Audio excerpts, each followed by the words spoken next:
Si vous aimez les histoires d'épouses infidèles, aimez et abonnez-vous à la chaîne.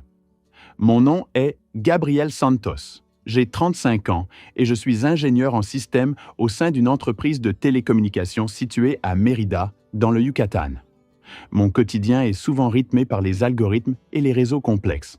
Un univers technique et parfois aride qui contraste fortement avec le dynamisme du monde de ma femme.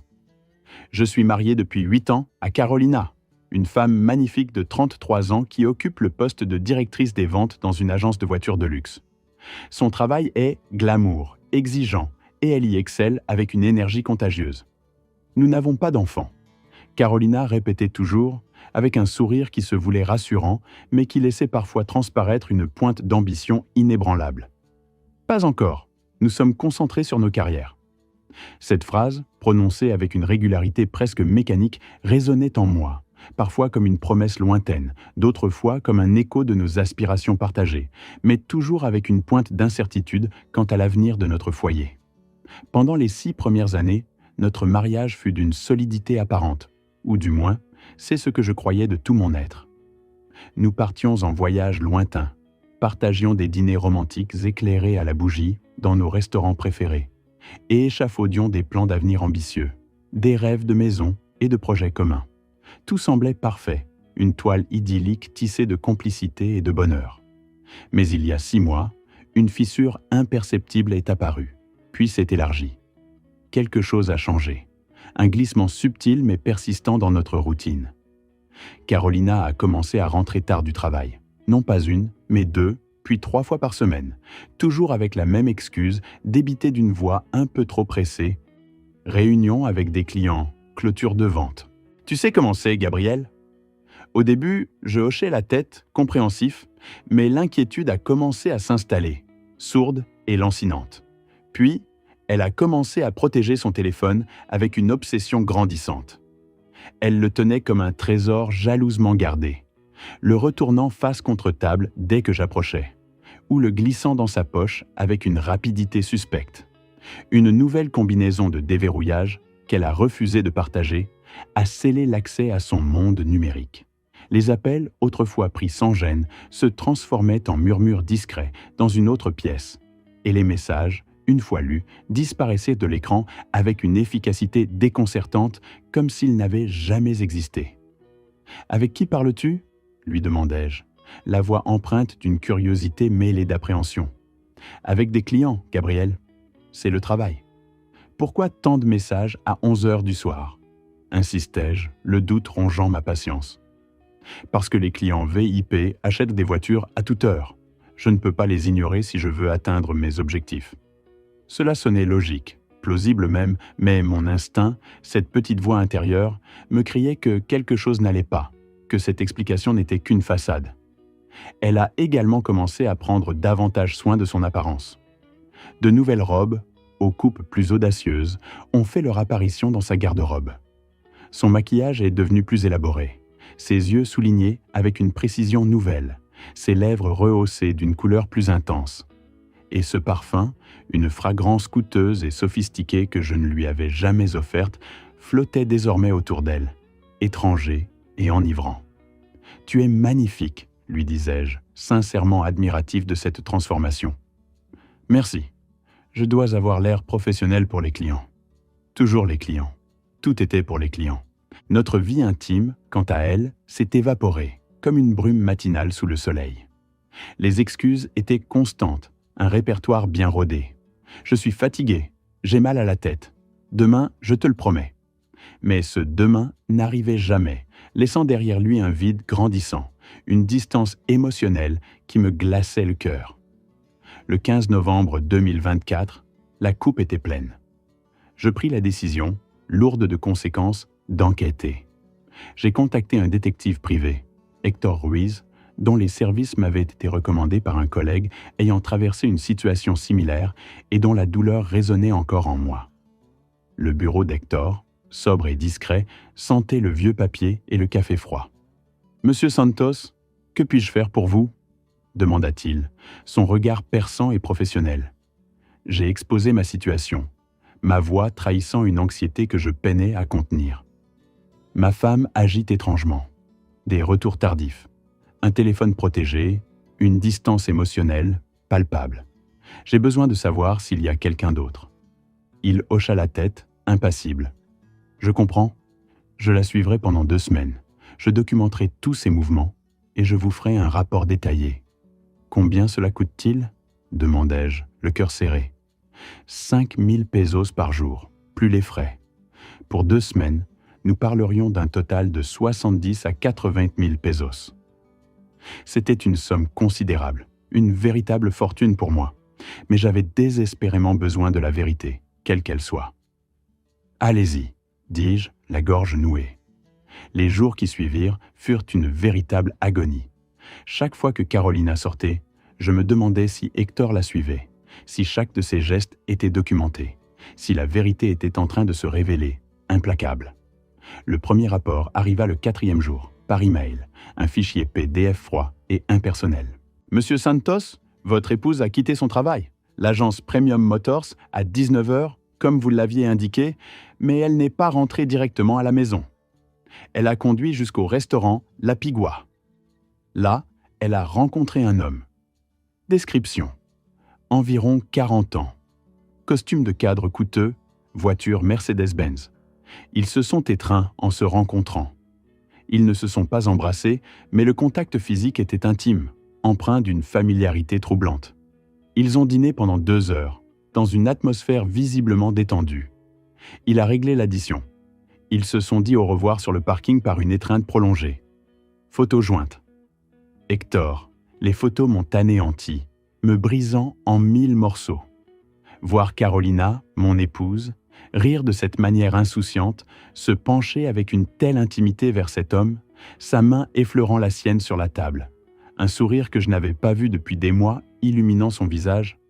C'était une vision insoutenable, une trahison figée dans le temps. Le second rapport est arrivé 3 jours plus tard, encore plus dévastateur.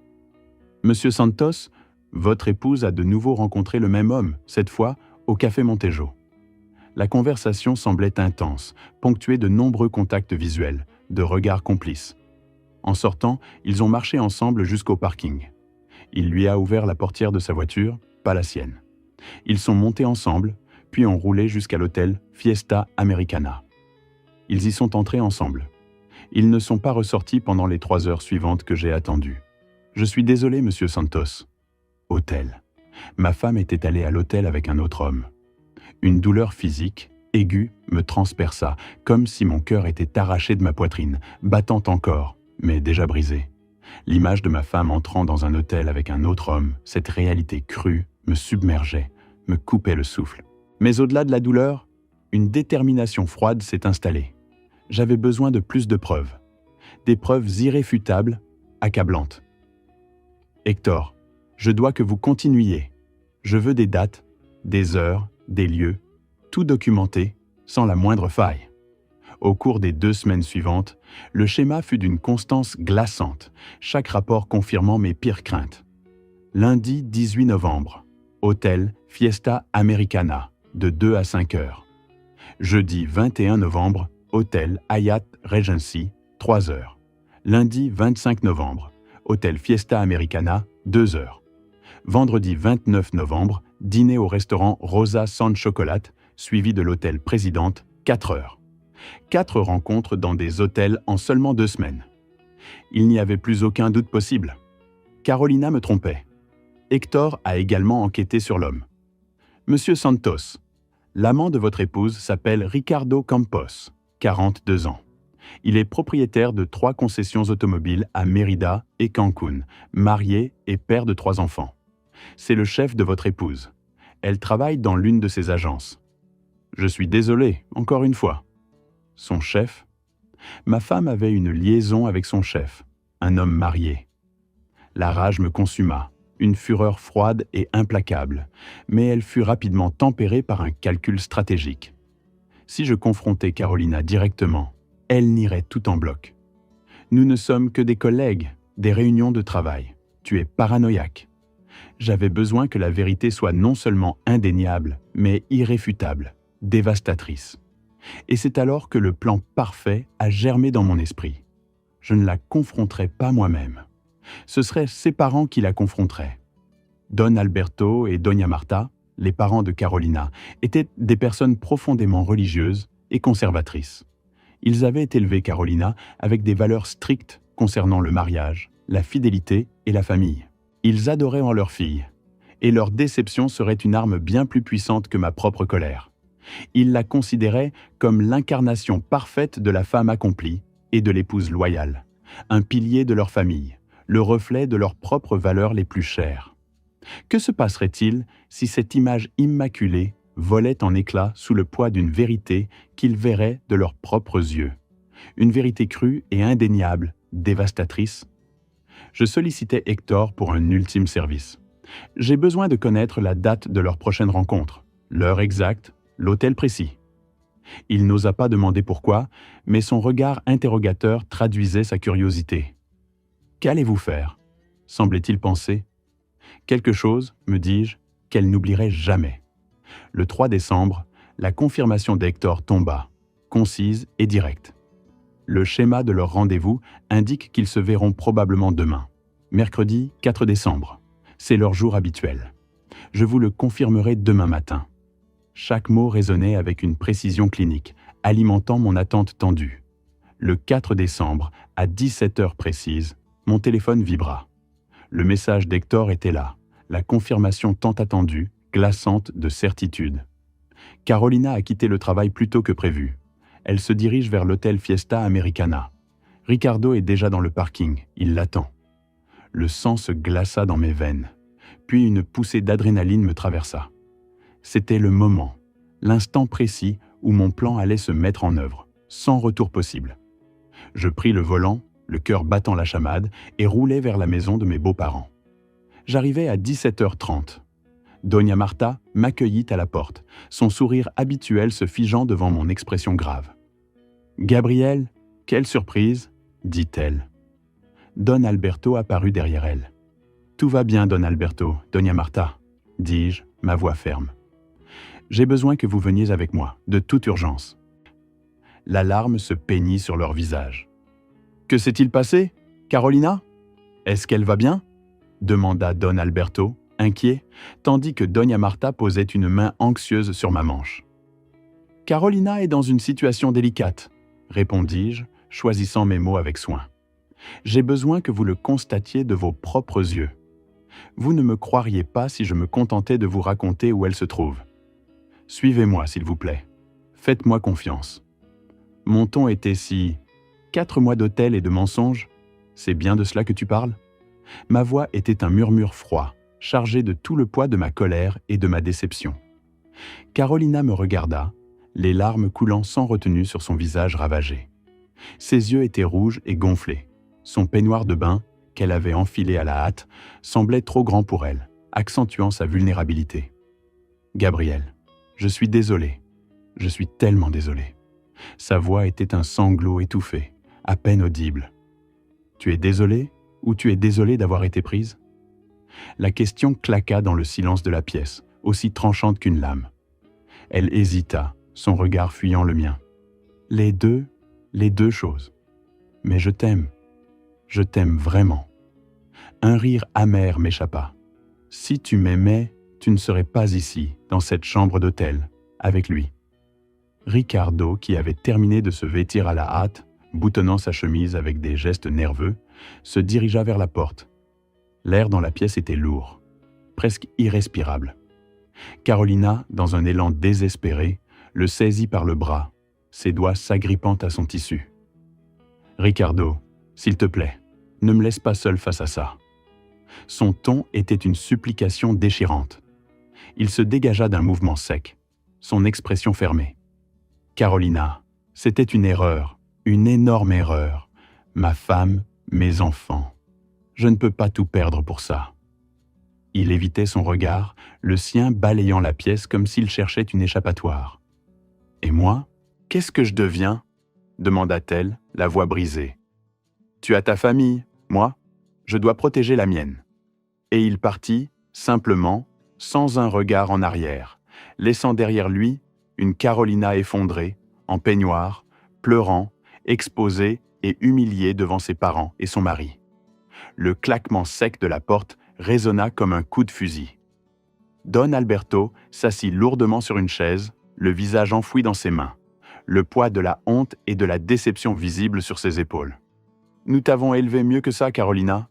Nous t'avons enseigné les valeurs, le respect, l'engagement. Comment as-tu pu ?»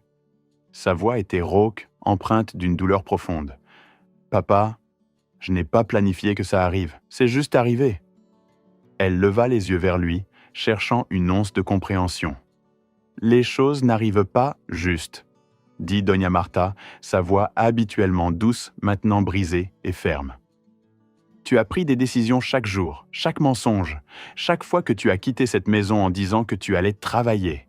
Des décisions. » Le mot résonna, lourd de sens. « Vous avez raison, vous avez entièrement raison. Je suis horrible. Je suis une épouse horrible, une fille horrible. » Les mots s'échappaient d'elle comme des aveux douloureux. « Oui, » dit Don Alberto, d'une honnêteté brutale qui me glaça le sang. « Tu l'es. » Carolina s'effondra sur le sol, secouée de sanglots incontrôlables, son corps tremblant sous le poids de sa culpabilité et de la vérité crue. Une partie de moi, celle qui avait partagé 8 années de vie, de rires et de projets avec elle, voulut la consoler. 8 ans de mariage ne s'effacent pas instantanément, et le souvenir de notre passé heureux me tiraillait. Mais une autre partie, celle qui avait été trahie, humiliée, se maintint ferme, froide et inflexible. « Habille-toi, lui dis-je, ma voix dénuée de toute émotion.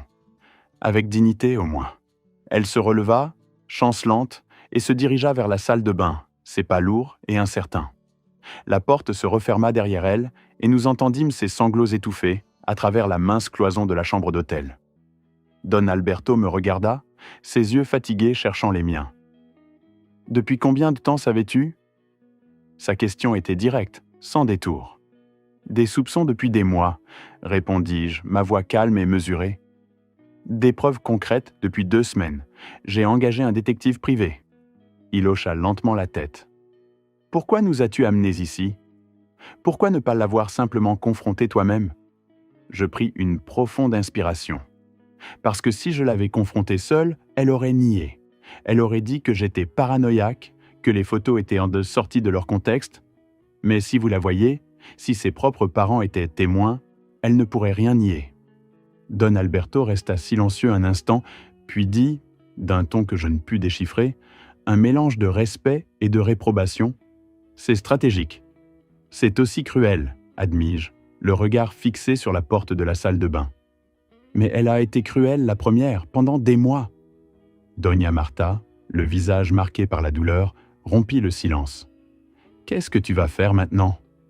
Sa voix était un filet, presque un murmure. « Divorcer, immédiatement. » Ma réponse fut instantanée, sans hésitation. « Tu ne vas même pas essayer d'arranger les choses ?» demanda-t-elle, une lueur d'espoir vacillante dans ses yeux. « Arranger quoi, Doña Marta ? La trahison, les mensonges, les 4 mois qu'elle a passés à coucher avec un autre homme ? Il n'y a rien à arranger. » Ma voix était d'une fermeté inébranlable.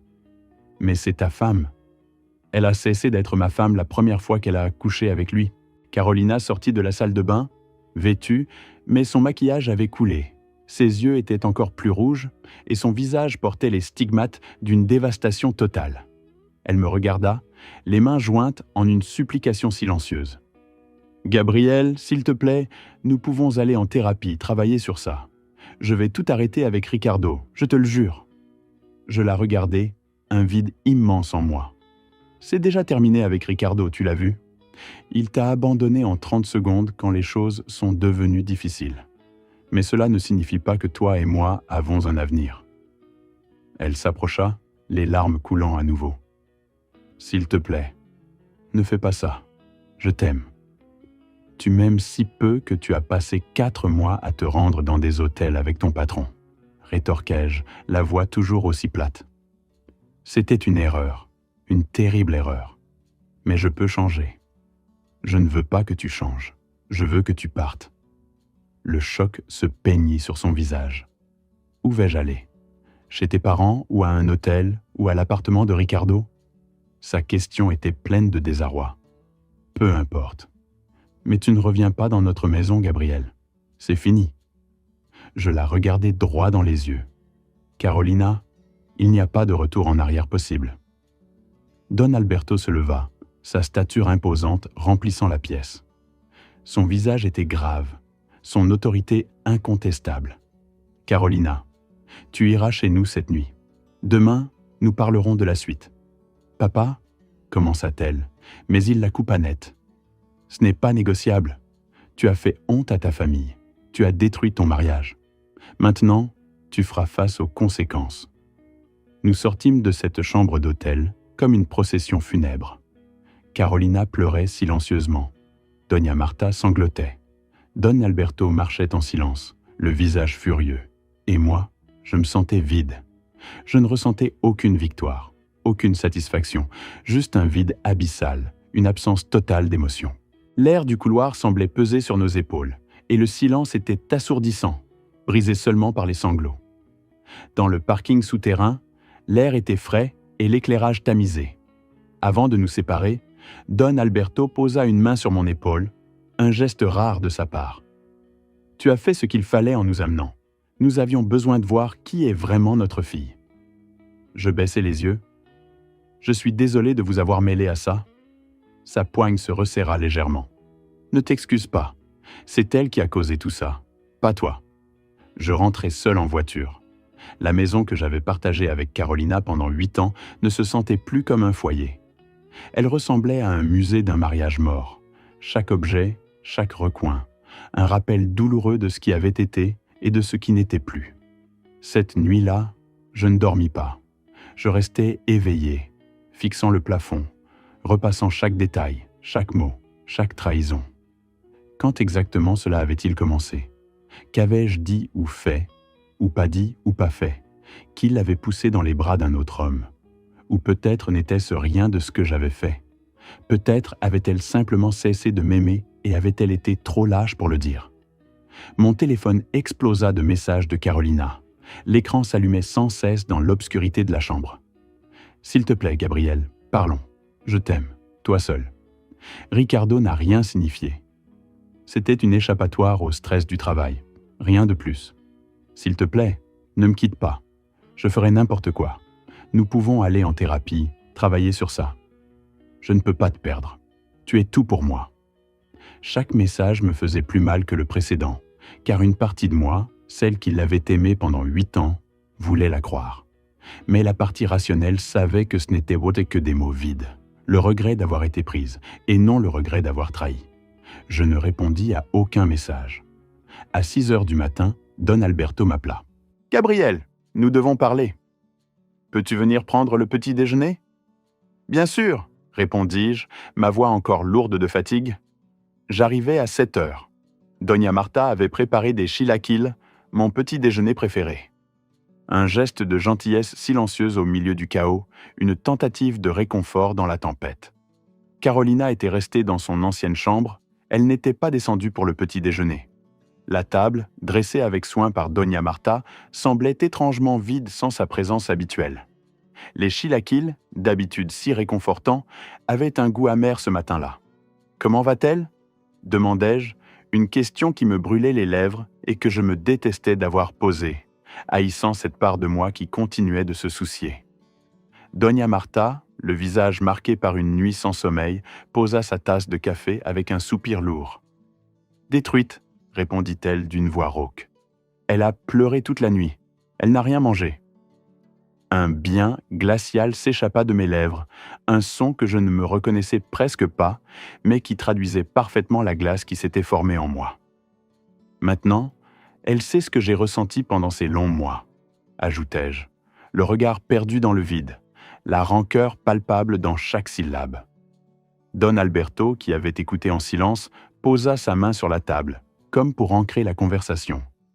Son regard était grave, empreint d'une tristesse profonde. « Gabriel, j'ai besoin de te demander quelque chose directement, » dit-il, sa voix basse et mesurée. « Y a-t-il la moindre possibilité de réconciliation ?» Je le regardai droit dans les yeux, ma propre détermination inébranlable.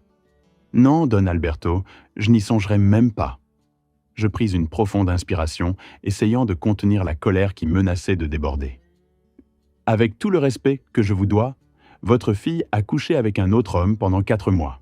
Elle m'a menti constamment, jour après jour. Elle m'a fait me sentir paranoïaque, me faisant douter de ma propre raison, alors que mes instincts étaient parfaitement justes. Il n'y a pas de retour possible après cela. Don Alberto ferma les yeux un instant, un soupir profond s'échappant de sa poitrine, lourd de résignation. « Je comprends », murmura-t-il.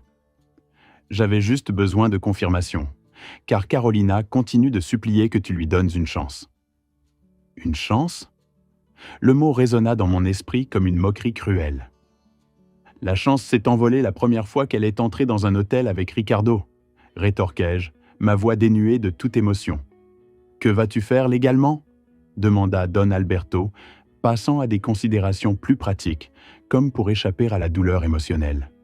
Mon avocat dépose les papiers de divorce, répondis-je, le ton sec et définitif. Demain, je me battrai pour la maison. J'ai apporté 80% de la compte grâce à l'héritage de mon grand-père. Elle pourra garder sa voiture et ses effets personnels. Don Alberto hocha lentement la tête. Cela semble juste, concéda-t-il, reconnaissant la logique implacable de ma décision. Et vous, comment allez-vous gérer cela ? Demandai-je, me tournant vers Doña Marta, dont les yeux étaient rougis par les larmes contenues. Elle répondit, la voix tremblante d'émotion. « Nous sommes dévastés, Gabriel.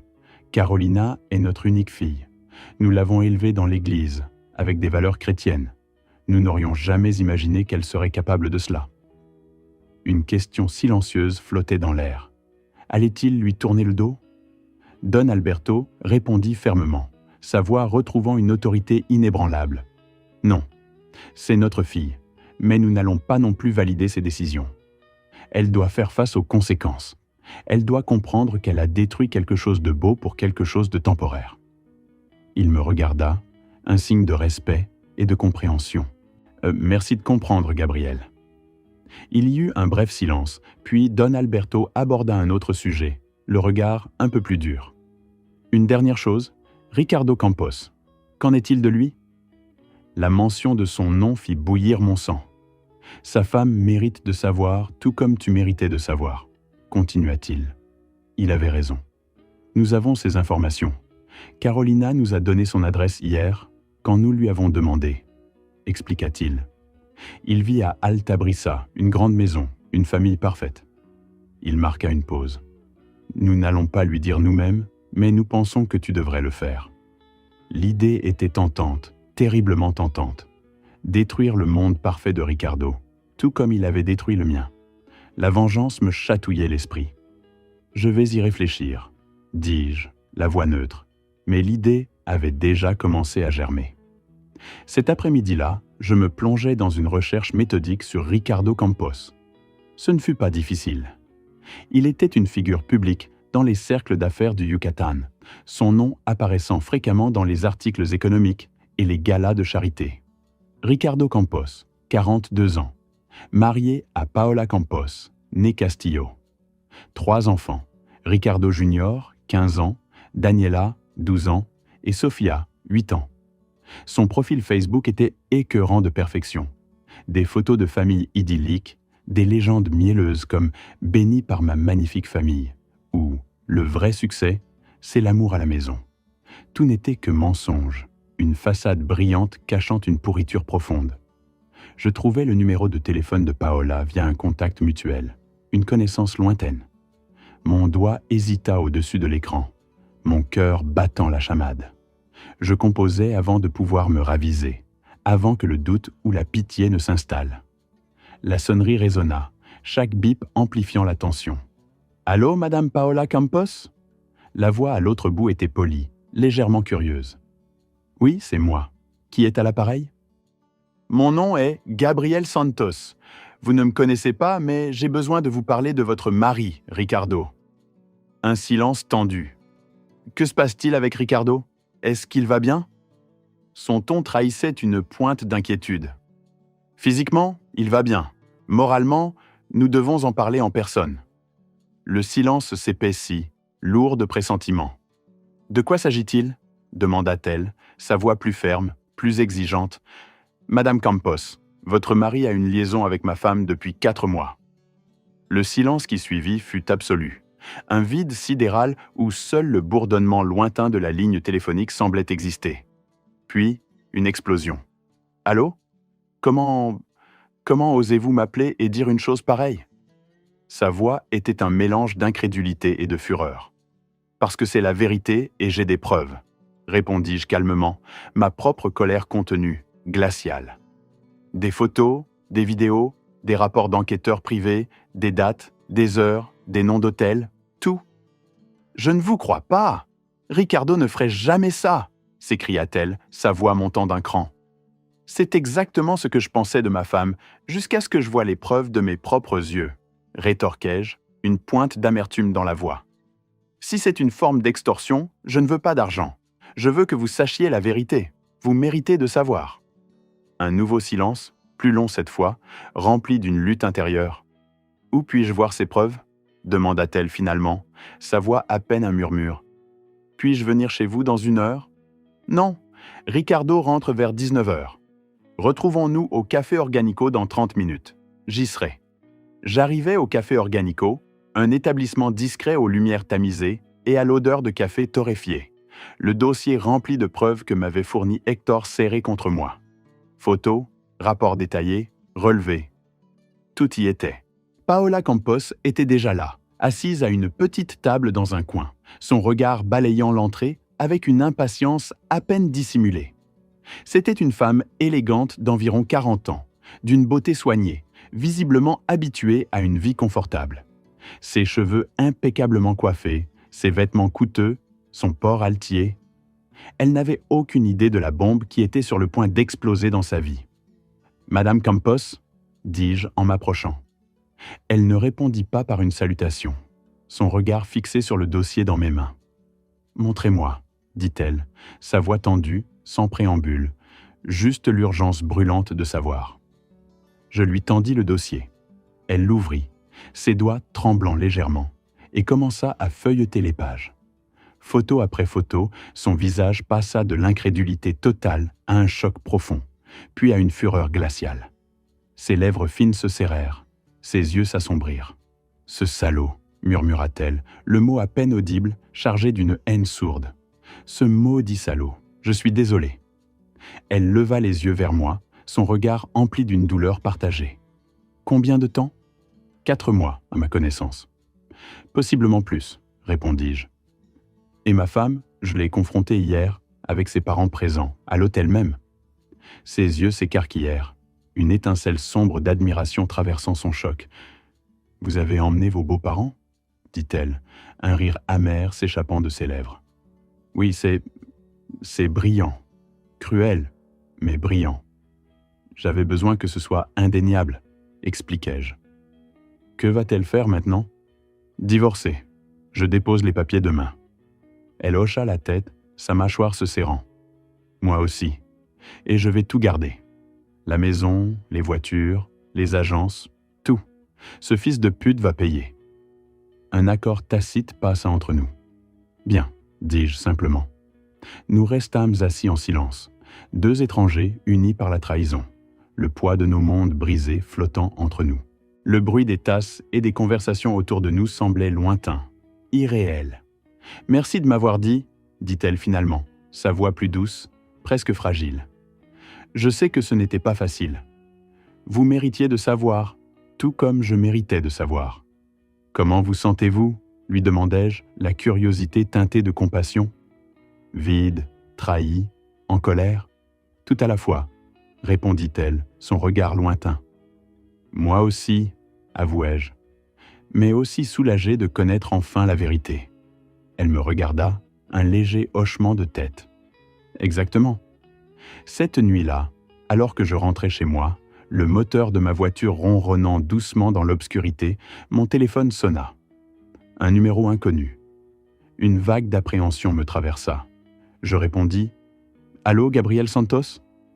La voix était celle d'un homme, grave et tendu. « C'est Ricardo Campos. » Mon sang se glaça, puis bouillit instantanément. La fureur monta en moi, une vague chaude et violente. Qu'est-ce que tu veux ? Crachai-je. Paola vient de me confronter. Elle dit que tu lui as montré des photos, des preuves. Sa voix était pleine de reproches, d'une indignation feinte. Et elle les méritait, tout comme je les méritais, rétorquai-je, ma voix tremblante de rage contenue. Tu as détruit mon mariage, s'écria-t-il, l'accusation résonnant dans l'habitacle de ma voiture. Je ris, un rire sec et amer. Je n'ai rien détruit du tout. Tu l'as détruit, toi, quand tu as couché avec ma femme. Il y eut un bref silence, puis il reprit, son ton soudain désinvolte, comme pour minimiser l'ampleur de ses actes. Ce n'était que du sexe, du divertissement.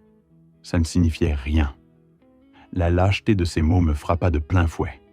Génial, dis-je, ma voix redevenue glaciale, tranchante comme une lame. Alors, ça ne te dérangera pas de tout perdre pour rien. Et je raccrochais, le cœur battant la chamade, mais avec une étrange sensation de justice enfin rendue. Paola parle de divorce, de garder les agences. Bien, maintenant tu sais ce que ça fait de tout perdre. Gabriel, nous pouvons trouver un accord, d'homme à homme. La voix de Ricardo, malgré sa tentative de paraître calme, trahissait une pointe de panique, une urgence mal dissimulée.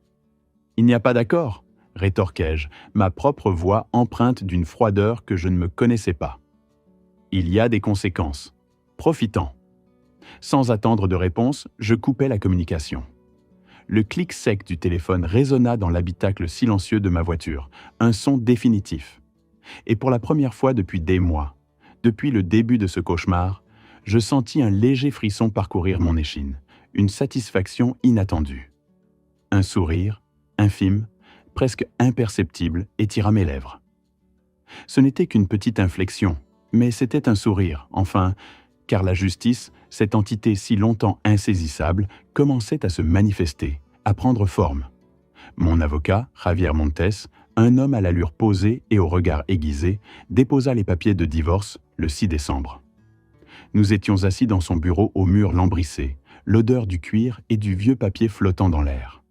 Il avait disposé les documents sur son grand bureau en acajou, les parcourant d'un geste expert. « Monsieur Santos, commença-t-il, ajustant ses lunettes sur le nez. Cela va être relativement simple. Sans enfant, avec des preuves d'infidélité claires et irréfutables, et la maison ayant été majoritairement payée par vous, le juge statuera en votre faveur. » J'écoutais attentivement, un nœud d'anxiété se desserrant peu à peu dans ma poitrine. « Combien de temps cela va-t-il prendre ?» demandai-je, ma voix plus ferme que je ne l'aurais cru. Il réfléchit un instant, le bout de son stylo tapotant doucement le dossier. Au Yucatan, un divorce express sans enfant prend approximativement 3 à 4 mois. Avec un peu de chance, vous serez divorcé d'ici mars. Mars, le printemps. Une nouvelle saison, un nouveau départ. Parfait, murmurai-je, un soupir de soulagement m'échappant. Carolina reçut les papiers le lendemain. Mon téléphone sonna, affichant son nom. Je savais ce qui m'attendait. Sa voix, quand je décrochais, était un torrent de sanglots hystériques, à peine compréhensibles. Un vrai divorce, Gabriel. Tu t'attendais à quoi d'autre ? Ses paroles étaient entrecoupées de hoquets, et j'imaginais son visage déformé par les larmes. Je m'attendais à ce que nous parlions au moins, que nous essayions une thérapie. La naïveté de ces mots me frappa. « Il n'y a rien à dire », répondis-je, ma voix plate, dénuée de toute émotion. Et la thérapie ne répare pas la trahison. Un silence lourd s'installa, brisé seulement par ses reniflements. « Mais tu m'aimes, je sais que tu m'aimes encore. » Cette affirmation, teintée d'un désespoir désarmant, ne trouva aucun écho en moi. « J'aimais la femme que je croyais que tu étais, » rectifiai-je, chaque mot pesant lourdement. « Pas la femme que tu es, réellement. »« Gabriel, s'il te plaît, lis les papiers. » Sa voix était suppliante. Carolina, signe, ou batte-toi et perds de toute façon. C'est ton choix. Je ne signerai pas, pas sans me battre. Un sourire amer se dessina sur mes lèvres. Vas-y, batte-toi. Je pris une profonde inspiration, prêt à asséner le coup final. J'ai des photos de 4 rencontres dans des hôtels, des vidéos de toi entrant avec Ricardo, des témoignages d'un détective privé. Qu'est-ce que tu vas dire ? Que vous discutiez de contrat ? Le silence qui suivit fut assourdissant, un aveu tacite. Exactement. Tu n'as aucune défense. Signe et mettons fin à cela avec dignité. Dignité, comme quand tu as emmené mes parents à l'hôtel? Comme quand tu m'as assez respecté pour ne pas coucher avec ton patron pendant 4 mois? Oh, attends, tu ne l'as pas fait? La dernière phrase fut un coup de poignard, une réplique cinglante qui laissa Carolina sans voix. Je raccrochai, le cœur battant la chamade, mais avec la certitude d'avoir dit ce qui devait être dit. 2 jours plus tard, je reçus un appel de Doña Marta. Son nom s'afficha sur l'écran, et une vague de malaise m'envahit. Je savais qu'elle appelait par inquiétude pour sa fille. « Gabrielle » commença-t-elle, sa voix douce, mais empreinte d'une profonde tristesse. « Carolina est très mal. Elle ne mange pas, ne dort pas, elle ne fait que pleurer. » J'écoutais, le téléphone pressé contre mon oreille, le regard perdu dans le vide.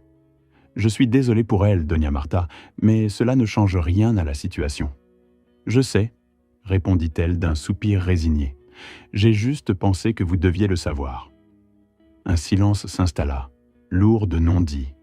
Puis, je pris mon courage à 2 mains. « Doña Marta, croyez-vous que je devrais lui pardonner ?» La question était sincère, une véritable interrogation qui me rongeait. « Je crois que le pardon est important, » dit-elle après un moment de réflexion, sa voix empreinte de sagesse. « Mais je crois aussi que les conséquences sont nécessaires. Carolina a fait quelque chose d'impardonnable, et même si vous pouviez éventuellement pardonner, cela ne signifie pas que vous devriez rester mariés. » Ces mots résonnèrent en moi, une confirmation bienvenue de mes propres pensées. « Merci de le comprendre, Gabrielle. » Elle hésita. « Une question, Gabrielle. Avez-vous déjà été infidèle? » « Jamais, pas une seule fois. » La réponse fut instantanée, sans la moindre once d'hésitation. « L'avez-vous déjà maltraité? » Non. J'ai intentionnellement été un mari parfait. Non, je travaillais beaucoup. Parfois j'étais fatigué. Mais je n'ai jamais menti. Je n'ai jamais trompé. Sa voix se fit plus ferme, plus assurée. « Alors, ce n'est pas votre faute. Ne vous avisez pas de vous en vouloir. » Ces paroles furent un baume apaisant pour mon âme tourmentée. « Merci, Doña Marta, » murmurai-je, un poids s'allégeant de mes épaules. Pendant ce temps, le divorce de Paola et Ricardo se déroulait de manière encore plus spectaculaire, alimentant les rumeurs et les conversations dans les cercles sociaux de la ville. Paola n'avait pas seulement demandé le divorce, elle avait exigé tout ce qu'elle pouvait obtenir. Et avec les preuves irréfutables d'infidélité que je lui avais fournies, le juge était clairement de son côté. Ricardo avait tenté de négocier, de sauver les meubles, mais Paola ne lui avait pas cédé un seul centimètre, inflexible dans sa détermination à le dépouiller de tout. 1 semaine après notre dernière conversation houleuse, Carolina m'appela à nouveau. Sa voix, cette fois, n'était plus hystérique, mais empreinte d'une panique froide, d'un désespoir palpable. « Gabrielle, Ricardo m'a renvoyé. »« Quoi ?» demandai-je, bien que je m'y attendais d'une certaine manière. « Il m'a viré de l'agence. Il dit qu'il ne peut pas travailler avec moi tant que sa femme le divorce à cause de moi. »« Techniquement, c'est à cause de lui, » rétorquai-je, sans la moindre empathie. « Tu n'étais qu'une complice. Je n'ai pas de travail. Je n'ai pas de revenus. Je n'ai rien. » Sa voix se brisa. « Cherche un autre travail. Tu es directrice des ventes. Il y a d'autres agences. » Toutes les agences automobiles du Yucatan appartiennent à Ricardo ou à ses amis. Il m'a mis au banc de toute l'industrie. L'ampleur de sa situation commençait à se dessiner, mais mon cœur restait de marbre. « Alors, change d'industrie, Carolina ?»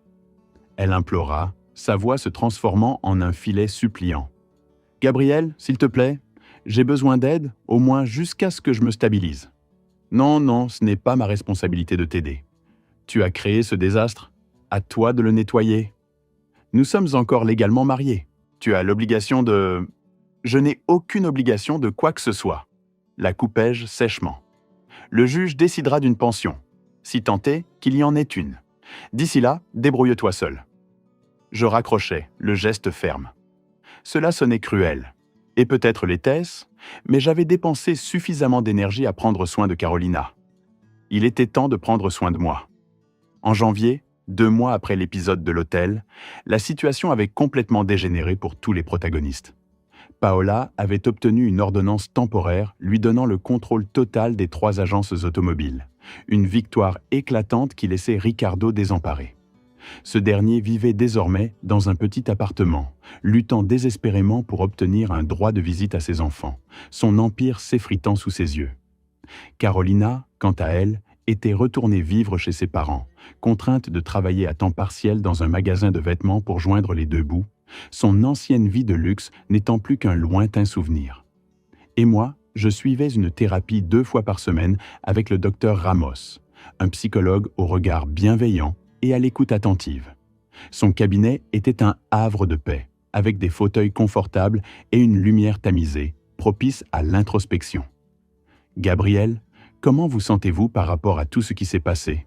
me demanda-t-il lors d'une de nos séances, sa voix douce et posée. Je réfléchis un instant, cherchant les mots justes.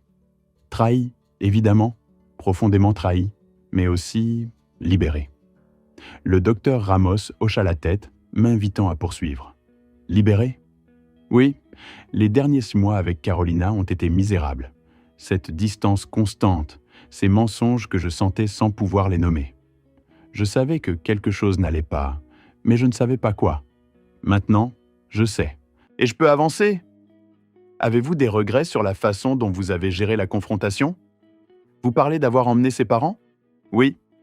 Parfois, je me sens mal de l'avoir humilié de la sorte, avouai-je, une ombre de doute traversant mon esprit. Mais ensuite, je me souviens des 4 mois où elle m'a humilié avec ses mensonges, et le remords disparaît. Vengeance versus justice. Quelle est la différence pour vous ? La vengeance, c'est détruire pour détruire, sans autre but. La justice, ce sont des conséquences proportionnelles aux actes. Emmener ses parents, c'était de la justice. Ils méritaient de savoir, et elle méritait d'affronter la vérité devant eux. Le docteur Ramos me regarda, un léger sourire aux lèvres. Intéressante perspective. En février, 3 mois après l'incident de l'hôtel, je reçus une lettre. Pas un email, pas un message, mais une lettre physique, manuscrite. L'enveloppe, d'un papier épais et légèrement parfumé, portait mon nom et mon adresse écrits d'une main que je reconnaissais instantanément. C'était de Carolina. L'acte même d'envoyer une lettre, à l'ère du numérique, était en soi un aveu de la gravité de la situation, une tentative désespérée de briser le mur de silence que j'avais érigé. Je l'ouvris avec une curiosité mêlée d'une certaine appréhension. La première phrase, tracée à l'encre bleue, était simple et directe. « Gabriel, je sais que tu ne veux pas me parler, je le comprends. Je mérite ton silence, mais j'ai besoin que tu saches quelque chose. Je le regrette de tout mon cœur. Ce que j'ai fait était impardonnable. Je n'ai aucune excuse. Ce n'était pas parce que tu ne me prêtais pas attention. Ce n'était pas parce qu'il manquait quelque chose à notre mariage. C'était parce que j'étais faible, égoïste, stupide. Ricardo m'a fait me sentir excitante, nouvelle, comme quand j'avais 20 ans, et je me suis laissé séduire par cette fantaisie. Mais la fantaisie, c'est tout ce que c'était, car quand tout s'est effondré, Ricardo m'a immédiatement abandonné. Il a sauvé sa propre peau, me laissant gérer les conséquences seul. Et tu avais tout le droit de m'abandonner aussi, de simplement divorcer et de disparaître. Mais tu ne l'as pas fait. Tu as affronté tout de front, avec dignité, avec force. Tu m'as fait voir exactement qui je suis, et je n'aime pas ce que je vois. Je suis la femme qui a trahi l'homme qui l'a aimé fidèlement pendant 8 ans, qui a détruit un mariage magnifique pour une aventure bon marché, qui a blessé tout le monde, toi, mes parents, la famille de Ricardo. Je n'attends pas de pardon, je ne le mérite pas, mais je voulais que tu saches. J'ai ruiné la meilleure chose qui me soit arrivée dans la vie, et je vivrai avec cela pour toujours. Je t'aimerai toujours, même si je n'en ai plus le droit. Carolina. Je relus la lettre 3 fois, mes doigts parcourant le papier épais et légèrement parfumé, comme pour en extraire un sens caché. Chaque mot, tracé avec une encre bleue régulière, résonnait d'un poids que je ne pouvais ignorer. Une pointe de pitié, fugace et presque indésirable, traversa mon esprit. Pendant un instant, une tentation insidieuse de répondre, ne serait-ce que brièvement, me saisit. Mais cette pensée s'évanouit aussi vite qu'elle était apparue. Avait-elle changé quelque chose? Non.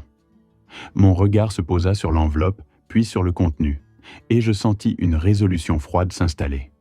Je pliai soigneusement la lettre, la glissai dans son enveloppe et la rangeai dans un tiroir de mon bureau. Une preuve de clôture, pensai-je, que je n'utiliserai probablement jamais. Le divorce fut prononcé le 15 mars 2025, 4 mois après l'incident de l'hôtel. La procédure fut aussi froide et impersonnelle que les murs du tribunal. La maison me revint, la voiture de Carolina lui fut attribuée et les économies furent divisées équitablement.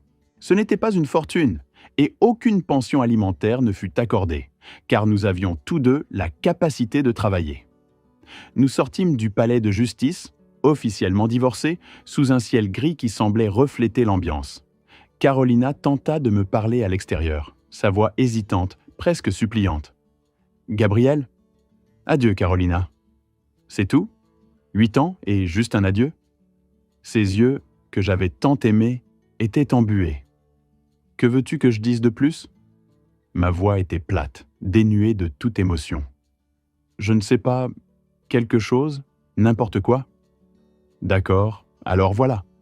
J'espère que tu trouveras ce que tu cherches et j'espère que cela en vaudra la peine de ce que tu as perdu. Rien ne vaut ce que j'ai perdu.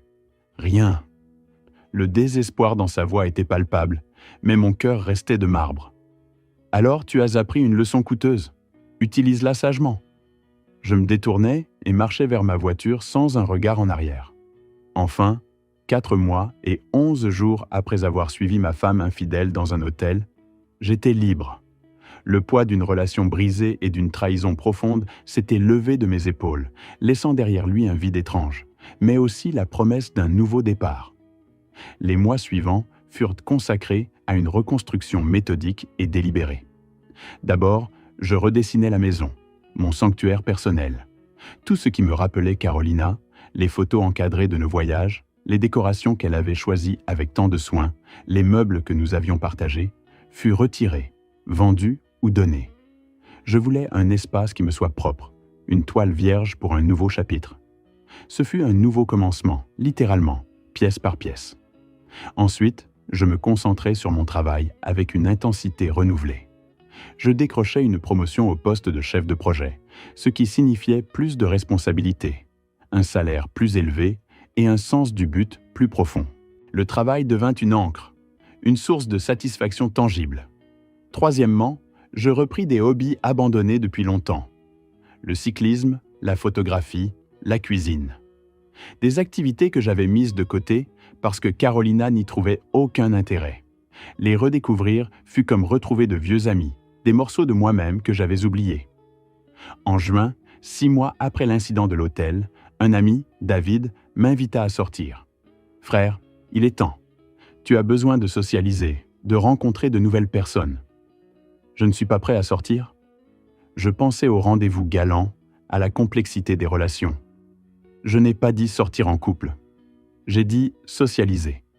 Un groupe d'amis, aucune pression. J'acceptais, un peu à contre-cœur. Nous allâmes dans un bar animé, l'air vibrant de conversation et de rire. L'ambiance était légère et je me laissais emporter par la normalité de la situation. Et c'est là que je rencontrai Valéria. Ce ne fut pas le coup de foudre, mais plutôt une connexion graduelle. Une conversation intéressante qui s'étirait sans effort. Des rires faciles, des intérêts partagés qui se révélaient au fil des échanges. Nous échangeâmes nos numéros, puis des messages occasionnels, des cafés entre amis.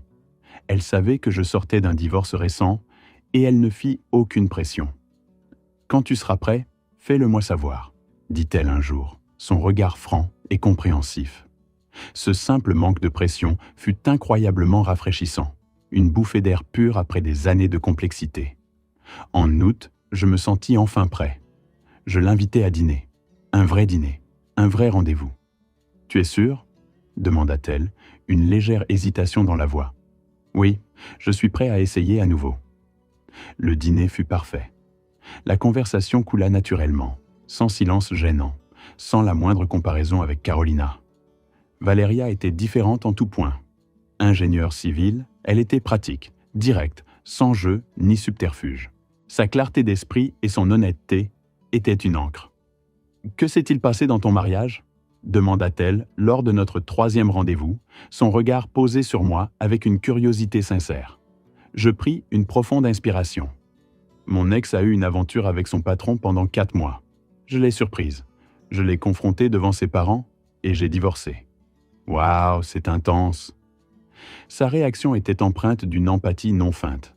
Ça l'a été. L'aimes-tu encore? J'aime celle que je pensais qu'elle était, pas celle qu'elle s'est avérée être. La distinction était cruciale pour moi. Je comprends cette distinction. Elle hocha la tête. Et toi, pourquoi es-tu toujours célibataire?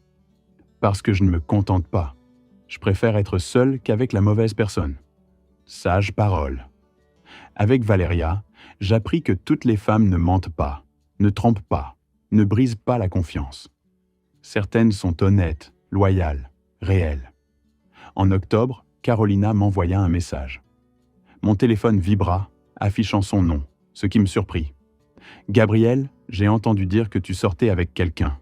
J'espère que tu es heureux. Vraiment, tu le mérites? Je suis désolé de ne pas t'avoir donné ce bonheur. » Je ne répondis pas, mais j'appréciais le geste. C'était une forme de paix, une reconnaissance silencieuse de la fin de notre pourhistoire. En novembre, exactement 1 an après avoir engagé l'enquêteur, Valéria et moi officialisâmes notre relation. Ce ne fut pas un roman d'amour de film, mais la construction consciente de quelque chose de sain, de solide. « Gabriel, il faut que tu saches quelque chose, » me dit Valéria un jour, son regard ancré dans le mien. « Je ne te mentirai jamais, jamais. Si quelque chose ne va pas, je te le dirai. Si je perds mon intérêt, je te le dirai. Il n'y aura pas de tromperie. Je ne te mentirai pas non plus. Transparence totale. » Je sentis un poids se lever de ma poitrine. « Tu as encore des problèmes de confiance à cause de ton ex, n'est-ce pas? » « Parfois, oui, mais j'y travaille, en thérapie. » « Bien, parce que je ne paierai pas pour ces erreurs, je gagnerai ta confiance jour après jour, mais tu dois me donner l'opportunité de le faire. » Tu l'as. La certitude dans ma voix était nouvelle et le soulagement immense. En décembre, Don Alberto m'appela. « Gabriel, pouvons-nous déjeuner ?» Bien sûr. Nous nous retrouvâmes au restaurant Neutral, un lieu discret et sans prétention, pour une conversation dont je savais qu'elle serait importante. « Comment vas-tu, Gabriel ?» demanda Don Alberto, sa voix empreinte d'une gravité contenue. « Bien, très bien même, je dois dire, » répondis-je, un sourire sincère éclairant mon visage. « En réalité, j'ai une petite amie maintenant, Valéria. Elle est absolument incroyable, une femme formidable. »« Je suis sincèrement heureux pour toi, Gabriel, » répondit-il, un léger soupir s'échappant de ses lèvres. Son regard s'assombrit légèrement. Carolina, elle, ne va pas si bien, malheureusement. Un froncement de sourcils apparut sur mon front. « Que s'est-il passé ?» demandai-je, une pointe d'inquiétude, malgré tout perçant ma voix. « Elle vit toujours avec nous, » expliqua Don Alberto, sa voix se faisant plus basse, presque un murmure. « Elle ne parvient pas à trouver un emploi stable, quelque chose qui la motive. Elle est profondément déprimée. Elle a pris du poids, beaucoup. Elle ne prend plus soin d'elle, ne se coiffe plus, ne se maquille plus. Elle sort à peine de sa chambre, passant ses journées enfermée dans son monde. » L'image mentale de l'ancienne Carolina, toujours impeccable et rayonnante, contrastait violemment avec ce portrait. « Je suis désolé pour elle, sincèrement, » dis-je, sentant une étrange mélancolie m'envahir. « Mais je ne peux pas l'aider, Don Alberto. Je ne crois pas que ce soit mon rôle, ni même possible. » Il hocha la tête, comprenant. « Je ne te demande pas de l'aider, Gabriel, loin de là. J'ai juste pensé que tu devrais être au courant de la situation. Carolina me déteste, lâchai-je, une conclusion que j'avais tirée depuis longtemps. « Qui ?» demanda-t-il, un instant perplexe. « Carolina. Et vous, Don Alberto, ainsi que Doña Marta, pour la façon dont j'ai géré toute cette affaire. Pour vous avoir emmené à l'hôtel ce jour-là. » La scène de l'hôtel, gravée dans ma mémoire, refit surface. Il réfléchit un instant, ses yeux fixant un point invisible au-delà de mon épaule. « Au début, oui, » admit-il finalement, sa voix plus douce. « Nous étions en colère, Gabriel. Très en colère. Nous avions le sentiment que tu nous avais utilisés, que tu avais orchestré tout cela pour humilier notre fille publiquement, pour la rabaisser devant nous. Il marqua une pause, puis reprit, un soupir profond. Mais avec le temps, nous avons compris. Nous avons fini par réaliser que tu avais besoin que nous voyions de nos propres yeux. Parce que si tu nous avais simplement raconté ce qui s'était passé, nous l'aurions probablement défendu. Nous aurions dit que tu exagérais, que tu étais blessé et que tu déformais la réalité. Mais en le voyant, en étant témoin de la scène, il n'y avait plus aucune négation possible. La vérité nous a frappés de plein fouet, sans échappatoire. « Vous me pardonnez ?» demandai-je, sentant une tension se relâcher en moi. « Il n'y a rien à pardonner, Gabriel, » répondit Don Alberto avec une fermeté inattendue. « Tu as fait ce que tu devais faire, ce qui était nécessaire. Et franchement, Carolina avait besoin de ce choc. Elle avait besoin de voir sa trahison, son mensonge, se refléter dans nos yeux, de comprendre l'ampleur de ses actes à travers notre déception. » Il hocha la tête lentement. « Cela a fonctionné. Cela a certes brisé son monde, mais cela l'a aussi forcée à affronter la réalité, à sortir de son déni. Elle ne peut plus vivre dans cette bulle d'illusion. » Un silence pesant s'installa. « Un jour, elle retrouvera le bonheur, j'en suis certain. Avec du temps, avec une thérapie, avec un véritable travail sur elle-même, elle grandira. Mais elle ne sera plus jamais la même personne. Aucun de nous ne le sera d'ailleurs. Cette épreuve nous a tous changés. » Don Alberto tendit la main et la posa doucement sur la mienne, un geste de réconciliation silencieuse. « Gabriel, tu as toujours été un bon mari, un homme intègre et bon, » dit-il, son regard empreint d'une sincérité émouvante. « Tu mérites le bonheur, et j'espère de tout cœur que tu le trouveras pleinement avec Valeria. » Une vague d'émotion me submergea. « Merci, Don Alberto, » répondis-je, ma voix légèrement étranglée. « Cela signifie énormément pour moi, plus que vous ne pouvez l'imaginer. » Nous quittâmes le restaurant neutral quelques instants plus tard, sur des termes bien meilleurs que ceux que j'aurais pu anticiper. Nous n'étions plus une famille, les liens du mariage ayant été rompus, mais une forme de respect mutuel, une amitié teintée de compréhension, s'était établie entre nous. C'était une paix inattendue. Cette nuit-là, en rentrant chez nous, je racontai à Valeria les détails de mon déjeuner avec Don Alberto. Elle écouta attentivement, son visage reflétant un mélange de curiosité et d'empathie. « Comment t'es-tu senti en parlant avec ton ex-beau-père » demanda-t-elle doucement, en me caressant la main. « Étrange, » répondis-je, pensif. « Mais bon, c'était une forme de clôture, je suppose. Un chapitre qui se referme enfin. »« Tu penses encore à Carolina » me demanda-t-elle, son regard scrutateur. « Parfois, oui, » avouai-je honnêtement, mais plus avec la douleur ou l'amertume d'autrefois, plutôt avec une certaine réflexion, et même, étrangement, avec de la gratitude. Elle leva un sourcil, surprise. « De la gratitude ? » ?»« Oui, » confirmai-je, un sourire doux se dessinant sur mes lèvres. « Parce que si elle ne m'avait pas trompé, si elle n'avait pas agi de la sorte, je serais peut-être encore englué dans un mariage médiocre, sans passion, sans véritable connexion. Je n'aurais jamais connu ce qu'est une relation saine, épanouissante et transparente avec toi. Ça, c'est une perspective mature, Gabriel, » commenta Valeria, un sourire chaleureux illuminant son visage. « La thérapie aide, n'est-ce pas ?» Je hochai la tête, reconnaissant. Elle se pencha et m'embrassa tendrement, un baiser doux et rassurant qui parlait de confiance et d'avenir. À cet instant précis, alors que ses lèvres rencontrèrent les miennes, une prise de conscience profonde m'envahit. J'avais guéri. Pas complètement, bien sûr. Les cicatrices demeuraient, des marques discrètes de ce qui avait été, mais elles n'étaient plus des plaies ouvertes. J'avais guéri suffisamment pour aimer à nouveau, avec un cœur ouvert et sans peur. Suffisamment pour faire confiance à nouveau, sans les doutes lancinants du passé. Suffisamment pour être heureux à nouveau, pour savourer chaque instant de cette nouvelle vie. Et c'était tout ce dont j'avais besoin, la seule chose qui comptait vraiment. 2 ans après l'incident de l'hôtel, en décembre 2026, Valeria et moi nous promenions main dans la main à la Plaza La Isla.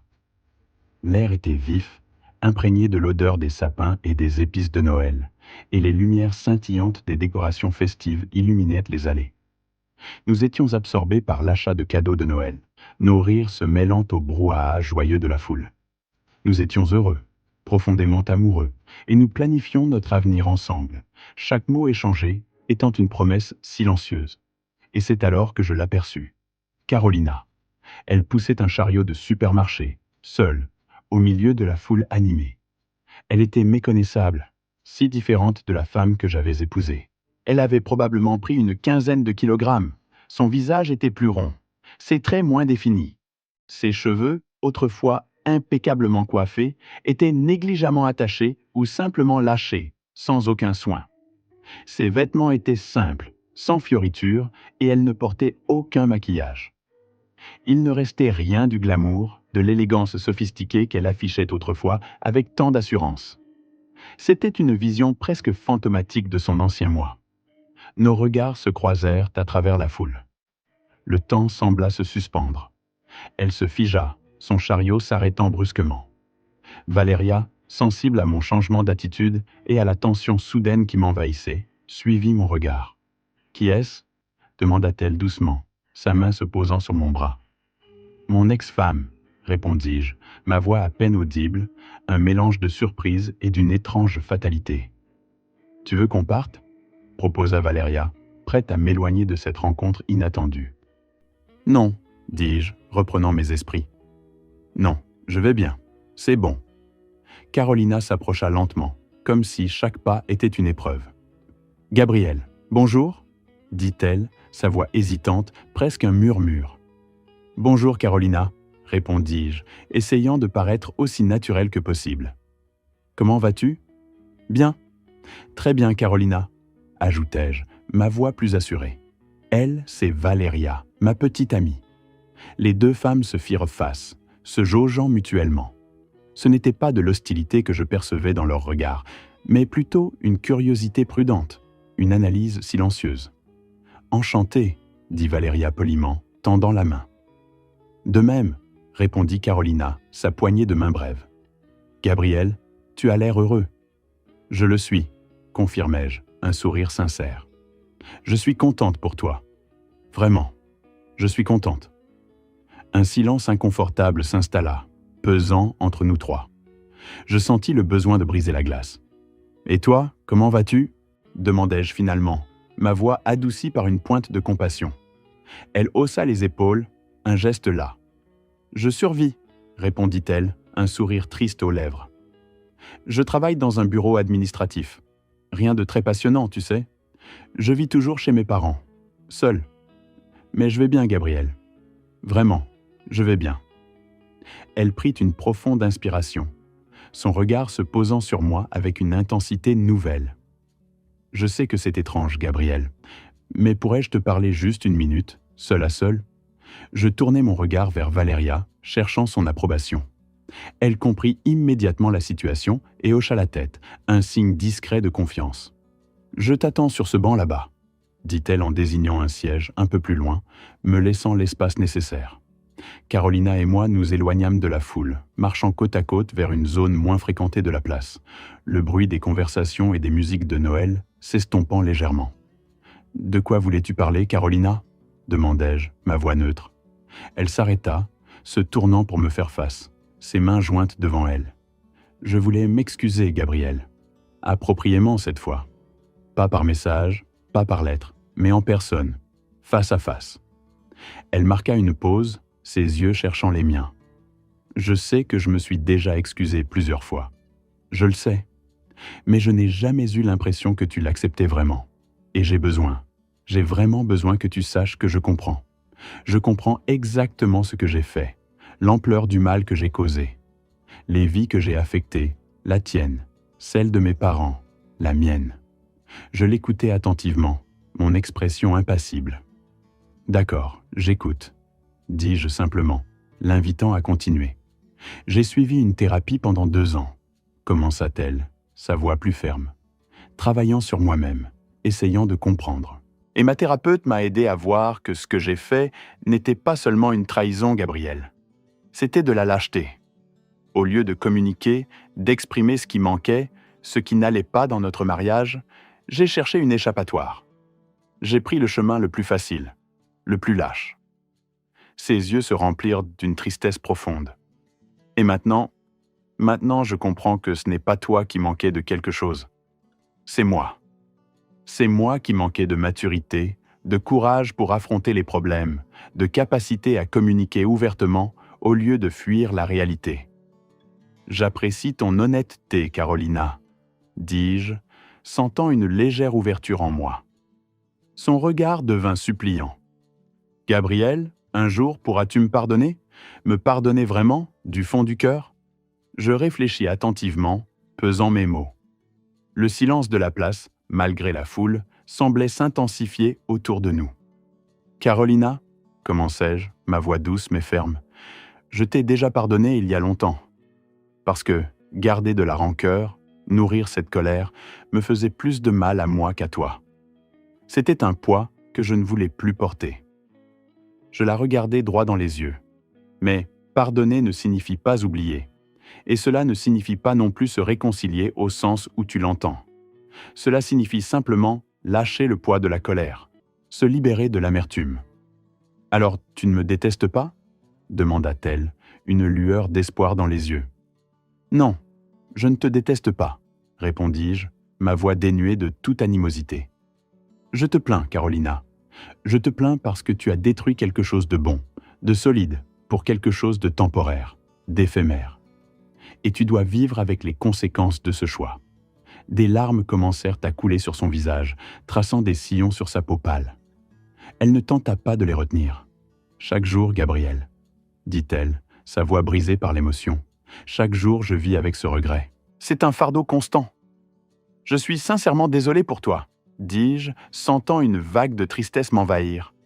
Elle essuya ses larmes du revers de la main. « Valéria est bonne avec toi, très bonne. Elle est tout ce que je n'ai pas été dans les derniers mois de notre mariage. » Un sourire amer traversa son visage. « Je suis contente pour toi. Tu mérites cela. Tu l'as toujours mérité. Toi aussi, tu mérites le bonheur, Carolina, » dis-je, mon ton empreint d'une sincère bienveillance. « Mais avant tout, tu dois te pardonner à toi-même. » Elle me regarda, désespérée. « Comment? Comment pardonner quelque chose d'aussi horrible, d'aussi destructeur? »« Avec du temps, » expliquai-je doucement, « avec un travail acharné sur toi-même, avec l'acceptation que tu as commis une erreur grave, une faute lourde de conséquences. Mais cette erreur ne te définit pas pour toujours. Tu peux être meilleur, tu peux changer. » Ses yeux s'illuminèrent d'une lueur fragile. « Tu crois ça? Que je peux être meilleur? » « Oui, » répondis-je avec conviction. « Je le crois. Si tu fais le travail, si tu apprends, si tu grandis, » dis-je, ma voix s'éteignant dans l'air lourd de la pièce. Nous restâmes là, immobiles, plongés dans un silence qui en disait plus long que n'importe quelle tirade. Le temps semblait suspendu, et l'écho de nos dernières paroles flottait encore entre nous, imprégné d'une mélancolie douce amère.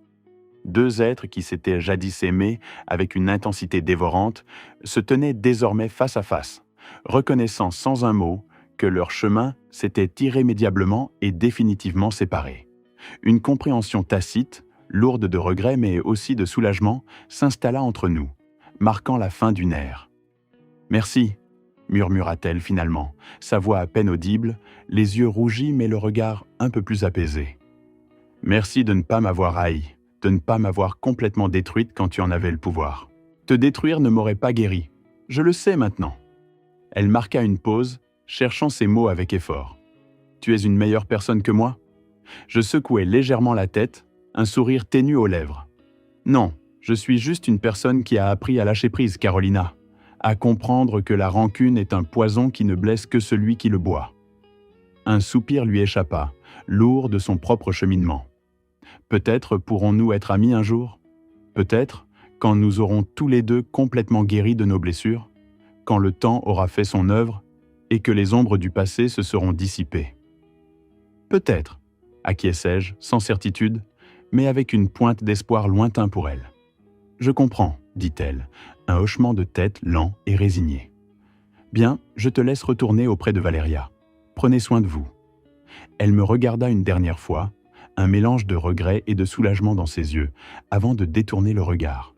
« Toi aussi, prends soin de toi, Gabriel. » Je retournai auprès de Valéria, qui m'attendait un peu à l'écart, son visage empreint d'une inquiétude discrète. Elle me scruta attentivement, ses yeux cherchant à décrypter les moindres indices sur mon visage, la tension de mes épaules. « Tu vas bien ?» demanda-t-elle doucement, sa main effleurant mon bras avec une tendresse infinie. « Oui, » répondis-je, un soupir profond s'échappant de ma poitrine, comme si un poids immense venait de s'envoler. Juste une clôture, une vraie clôture, cette fois, définitive.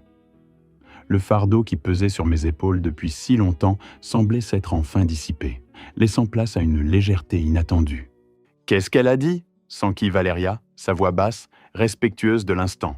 « Qu'elle regrette, qu'elle travaille sur elle-même, qu'elle espère un jour pouvoir se pardonner. » Je sentis un léger sourire étirer mes lèvres, un sourire de paix. « Et toi, qu'est-ce que tu ressens ?» demanda-t-elle, son regard doux posé sur le mien. « La paix. Enfin, une paix complète et absolue. » C'était une sensation nouvelle, libératrice, comme si une vieille plaie s'était enfin refermée, laissant derrière elle une cicatrice apaisée. Valéria prit ma main dans la sienne, sa chaleur réconfortante se répandant dans mes doigts, ancrant ma nouvelle sérénité. « Je suis fière de toi, » dit-elle, son regard rempli d'admiration et d'amour. Peu de gens seraient capables d'affronter leur ex avec autant de dignité et de grâce après tout ce que tu as traversé. Je serrai sa main en retour, reconnaissant sa compréhension. J'ai appris que la vengeance n'apporte pas la paix. Seule la clôture le fait. Je réfléchis un instant, repensant à l'épisode douloureux de l'hôtel. Et la confrontation à l'hôtel, c'était de la vengeance ou une clôture ? Valéria posa la question avec une curiosité sincère, cherchant à comprendre mon cheminement. Sur le moment, ça a ressemblé à de la vengeance, avouai-je, me remémorant la fureur et la douleur qui m'animaient alors, la rage de l'humiliation. Mais maintenant, avec le recul, je vois que c'était de la justice. Et la justice, finalement, apporte la clôture. Elle a permis de mettre les choses au clair, de révéler la vérité au grand jour, et c'est ce qui a commencé mon processus de guérison, même si la méthode était brutale. Cette nuit-là, allongés côte à côte dans l'intimité de notre chambre, le silence doux de la nuit nous enveloppant comme une couverture protectrice, Valéria me demanda, sa voix un murmure contre mon épaule, « Regrettes-tu parfois la façon dont tu as géré toute cette situation ?» Je pris un moment pour y penser. Le plafond sombre au-dessus de nous, les souvenirs se bousculant. « Parfois, » répondis-je honnêtement. L'humiliation publique a été cruelle, c'est vrai, mais elle a été terriblement efficace pour mettre fin à la mascarade. Valéria caressa mon bras d'un geste apaisant. « Oui, mais une cruauté efficace reste de la cruauté, Gabriel. » Elle avait raison, et je le savais au fond de moi. « Le ferais-tu différemment si tu pouvais revenir en arrière ?» J'hésitais, pesant chaque mot. Honnêtement, je ne sais pas. Peut-être l'aurais-je confrontée en privé d'abord, lui donnant l'occasion de confesser d'elle-même. Et seulement si elle avait menti, alors j'aurais envisagé d'escalader la situation. C'est une approche très mature, commenta-t-elle, un léger sourire dans sa voix, fière de mon évolution. 2 ans de thérapie m'ont appris que je peux reconnaître mes erreurs sans pour autant invalider ma propre douleur ou ce que j'ai traversé. C'est un équilibre délicat. Elle se blottit plus près, son corps chaud contre le mien. « Je t'aime », dit-elle simplement, sa voix pleine de tendresse et de certitude. « Moi aussi, je t'aime », répondis-je, serrant son corps contre le mien, le cœur débordant. Et à cet instant précis, une certitude inébranlable s'ancra en moi. L'histoire avec Carolina était enfin, véritablement terminée. Non pas avec des feux d'artifice spectaculaires, ni avec un déchaînement de drames, mais avec une paix tranquille, profonde et durable. C'était, en fin de compte, la meilleure fin possible, une fin qui ouvrait la voie à un nouveau commencement. Mars 2027. 3 ans après l'incident de l'hôtel, Valéria et moi nous sommes mariés. La cérémonie fut intime et chaleureuse, un rassemblement modeste d'une 50aine d'invités, nos familles et nos amis les plus proches. Nous avions opté pour la simplicité, une célébration authentique de notre amour, loin de tout faste inutile. À ma grande surprise et joie, Don Alberto et Doña Marta étaient présents. Je leur avais envoyé une invitation, sans réelle attente qu'ils l'acceptent, mais ils étaient venus, leur visage marqué par l'émotion et une affection sincère. « Gabriel, merci de nous avoir invités, » dit Doña Marta, les larmes aux yeux, sa voix tremblante d'émotion. Vous avez été notre famille pendant 8 ans. Cela ne s'efface pas, jamais. Don Alberto, à ses côtés, hocha la tête en signe d'approbation, son regard doux posé sur moi. Carolina est au courant ? Demanda Doña Marta, un peu hésitante, comme si elle craignait de briser la sérénité du moment. Oui, répondis-je. Je lui ai envoyé un message courtois pour l'informer. Elle a dit qu'elle était heureuse pour moi. Don Alberto ajouta, un léger sourire aux lèvres. Elle va mieux, tu sais. Elle a perdu du poids, a lancé une petite entreprise de pâtisserie artisanale, et elle fréquente quelqu'un. Je sentis un véritable soulagement m'envahir, une joie sincère pour elle. Je suis content pour elle. C'est un homme bien, un comptable, divorcé lui aussi. Il comprend les erreurs et les secondes chances. Je regardais Don Alberto et Doña Marta, mon cœur léger. J'espère sincèrement qu'elle sera heureuse. Vraiment, vraiment, son malheur ne m'apporterait aucune joie. La cérémonie fut d'une beauté émouvante. Sous la douce lumière filtrant à travers les vitraux et le parfum délicat des fleurs blanches, nous avons échangé des vœux que nous avions écrits nous-mêmes, des mots qui venaient du plus profond de nos cœurs, résonnant avec une authenticité rare. Moi, Gabriel, je te prends, toi, Valeria, non seulement comme épouse, mais comme ma plus fidèle compagne, mon ancre et ma boussole dans cette vie, commençai-je, ma voix ferme et emplie d'émotion, mon regard ancré dans le sien. Je promets une communication honnête, une transparence totale, un respect mutuel inébranlable et un amour inconditionnel. Je promets de ne jamais te donner de raison de douter et de construire avec toi quelque chose que nous protégerons tous les deux avec une ferveur farouche, un sanctuaire de confiance et de joie. Puis ce fut le tour de Valeria, ses yeux brillants de larmes de joie, sa voix claire et mélodieuse. Moi, Valeria, je te prends, toi, Gabriel, avec toutes tes cicatrices, avec tout ton passé, avec toute ta force et ta résilience. Je promets de ne jamais trahir ta confiance, de ne jamais te mentir, de ne jamais te faire sentir moins que tu n'es, et de te rappeler chaque jour que tu es suffisant, plus que suffisant à mes yeux, mon amour. Il n'y eut pas un seul œil sec parmi l'assemblée. L'émotion était palpable, flottant dans l'air comme une mélodie silencieuse, touchant chaque cœur présent.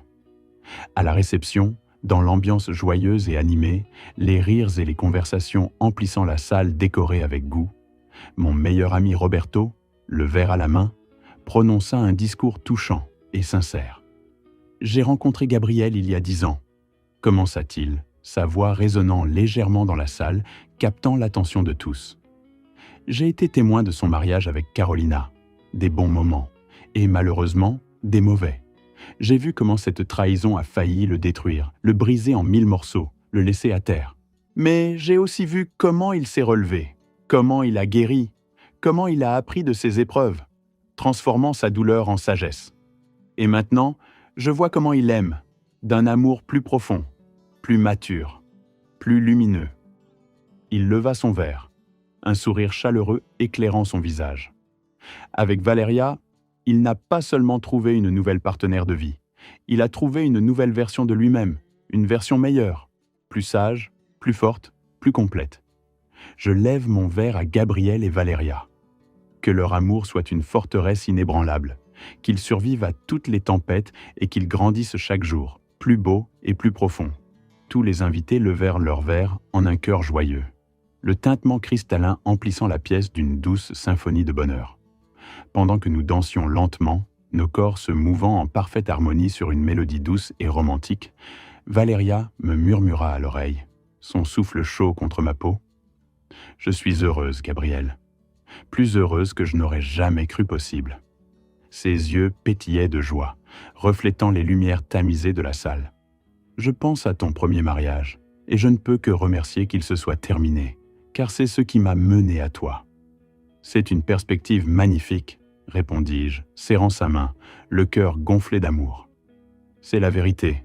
Si Carolina ne m'avait pas trompé, nous serions peut-être encore mariés, misérables, remplis de ressentiments, mais mariés. Et je ne t'aurais jamais rencontré, jamais connu cette joie. » Un sourire ironique se dessina sur mes lèvres, une pensée presque absurde. Alors, d'une certaine manière, nous lui devons une forme de gratitude. D'une certaine manière, oui, même si je ne le lui dirai jamais. Nous avons ri doucement, un rire partagé, léger et plein de complicité, au milieu de la piste de danse, nos cœurs battant à l'unisson. Notre lune de miel en Italie fut un enchantement absolu. 2 semaines passées, rien que nous deux, loin de toute distraction, sous le soleil méditerranéen, explorant des villes historiques et des paysages à couper le souffle. Les saveurs exquises de la cuisine italienne, la beauté des œuvres d'art et la simple joie d'être ensemble ont créé une bulle de bonheur pure et inaltérable. Et durant ces 2 semaines idylliques, j'ai enfin, complètement et définitivement, lâché prise sur le passé. Carolina était un chapitre clos, une leçon apprise, une cicatrice désormais entièrement guérie, ne laissant qu'un souvenir lointain. Valeria, elle, était mon présent, mon futur, mon tout. Elle était la promesse d'une vie nouvelle, lumineuse et pleine de sens, une toile vierge sur laquelle nous allions peindre notre bonheur. Décembre 2029. 5 ans après l'épisode de l'hôtel, Valeria et moi avons célébré Noël dans notre maison, baignés par la douce lumière des guirlandes et l'odeur réconfortante du sapin, avec notre fils Matteo, alors âgé d'1 an. C'était une vie parfaite, non pas exempte de défis ou de petites difficultés quotidiennes, car aucune vie ne l'est, mais une vie sans trahison, sans mensonge, sans drame inutile. Une vie construite sur la confiance, le respect mutuel et un amour inconditionnel. Un après-midi, alors que Matteo faisait sa sieste paisiblement et que Valeria lisait à mes côtés, je reçus un message inattendu de Carolina. Mon cœur a eu un léger sursaut, mais sans l'angoisse d'autrefois, juste une légère curiosité. « Gabriel, j'espère que ce message n'est pas inapproprié. » commençait-elle, son ton mesuré et respectueux, dénué de toute amertume. « Mais je voulais que tu saches. Je me marie en février avec Andrés, le comptable dont mes parents t'avaient reparlé. C'est un homme bon, patient, compréhensif. Il m'a beaucoup aidé à guérir et à retrouver ma voix. » Je sentis un sourire sincère s'épanouir sur mon visage, un sentiment de plénitude. « Je n'attends pas de réponse, » poursuivait-elle. « Je voulais juste que tu saches que j'ai enfin trouvé la paix, moi aussi. » C'était la dernière pièce du puzzle, la confirmation que tout était vraiment à sa place, que le cercle était enfin bouclé pour nous deux. Merci de m'avoir montré, de manière brutale, mais absolument nécessaire, les conséquences de mes actions. Sans cette leçon, je n'aurais peut-être jamais changé. Je te souhaite le meilleur. Toujours Carolina. Je relus le message une dernière fois, le pouce suspendu au-dessus du bouton « Envoyer », puis je le montrai à Valeria. La lumière douce de la lampe de chevet éclairait son visage, tandis qu'elle parcourait les lignes. Un léger froncement de sourcils, puis un regard interrogateur. « Tu vas répondre ?» demanda-t-elle, sa voix empreinte d'une curiosité sereine. « Oui », répondis-je, un calme inattendu m'habitant. Brièvement. Je pris mon téléphone et tapai, chaque mot pesé, sincère. « Carolina, je suis sincèrement heureux pour toi. Vraiment. Nous méritons tous une seconde chance et un amour sain. J'espère qu'Andrés est tout ce dont tu as besoin. Félicitations et le meilleur pour ton mariage. Gabriel. » Valeria sourit, un sourire doux et compréhensif. « C'était gentil de ta part. »« Il n'y a plus aucune raison de ne pas l'être, » dis-je, sentant une légèreté me traverser. « Le poison est sorti il y a des années. » Elle posa sa main sur la mienne. « Te demandes-tu parfois comment aurait été ta vie si elle n'avait pas eu cette aventure ?»« Parfois, oui, » avouai-je, mon regard se perdant un instant dans le vide. « Mais j'arrive toujours à la même conclusion. Pire, beaucoup pire. J'aurais été piégé dans un mariage sans avenir, sans amour réel, sans toi, sans Matteo. Alors, la trahison a été une bénédiction déguisée ? Exactement, acquiesçai-je, le poids de cette vérité résonnant en moi. Une bénédiction douloureuse, certes, mais une bénédiction au final. Le chemin avait été long et semé d'embûches, mais le point d'arrivée était d'une clarté et d'une beauté inouïes. Cette nuit-là, après avoir bordé Matteo et l'avoir laissé s'endormir paisiblement dans son lit, Valeria et moi nous sommes assis devant le sapin de Noël. La pièce était plongée dans une obscurité douce, seulement brisée par les guirlandes scintillantes qui projetaient des reflets colorés sur les murs. L'air était imprégné du parfum résineux du pain et d'une chaleur réconfortante. « Tu es heureux ?» demanda Valeria, la même question qu'elle me posait souvent, comme pour s'assurer que notre bonheur était toujours aussi palpable. « Complètement, » répondis-je, ma voix pleine d'une émotion que les mots peinaient à contenir. Plus que les mots ne peuvent l'exprimer. Je la serrai un peu plus fort. « Tu sais ce qui est le plus ironique dans tout ça ? » ?»« Quoi ? » ?»« Si je pouvais revenir 5 ans en arrière et changer quelque chose, je ne changerais rien. Pas même la trahison. Pas même ça. Parce que cette douleur m'a mené ici, à toi, à Matteo, à cette vie que nous avons construite. Et je ne changerai cette vie pour rien au monde. » Nous nous sommes embrassés sous les lumières douces de l'arbre de Noël. Dans ce moment suspendu, en réfléchissant à ces 5 années de voyage, de la chambre d'hôtel à cet instant présent, de la trahison à l'amour véritable, j'ai compris quelque chose de profond. Les pires expériences peuvent te mener aux meilleures destinations. La douleur la plus profonde peut t'enseigner les leçons les plus précieuses. Et la vengeance, lorsqu'elle se transforme en justice et finalement en guérison, peut te libérer complètement. Carolina avait détruit notre mariage, mais ce faisant, elle m'avait involontairement offert un cadeau inestimable, l'opportunité de trouver un amour réel, authentique et durable. Et pour cela, étrangement, j'étais reconnaissant. Non pas pour la trahison elle-même, mais pour y avoir survécu, pour en avoir grandi, pour avoir trouvé quelque chose d'infiniment meilleur de l'autre côté. Février 2030. 1 mois après le message de Carolina, une invitation physique à son mariage arriva par la poste. Valeria la vit en premier, la sortant de l'enveloppe avec une expression de surprise. « Sérieusement, elle t'a invité ?» Ses yeux clairs se posèrent sur moi. « Apparemment, tu vas y aller. » Je pris l'invitation, le papier épais entre mes doigts, et la regardai attentivement. « Tu penses que je devrais ?» Valeria haussa les épaules avec douceur. « Je pense que c'est ta décision, mais si tu y vas, j'irai avec toi. » Je réfléchis longuement. Quel but y aurait-il à assister au mariage de mon ex-femme ? Une part de moi hésitait, craignant une résurgence d'anciennes émotions. Mais une autre part, plus sereine, sentait qu'il y avait peut-être une signification à cela. Je décidai d'appeler Don Alberto. « As-tu vu l'invitation ?» demandai-je dès qu'il décrocha. « Oui, » répondit-il, sa voix calme et posée. « Carolina nous a demandé si nous pensions qu'elle devait t'inviter. Nous lui avons dit que c'était sa décision. Tu penses que je devrais y aller ?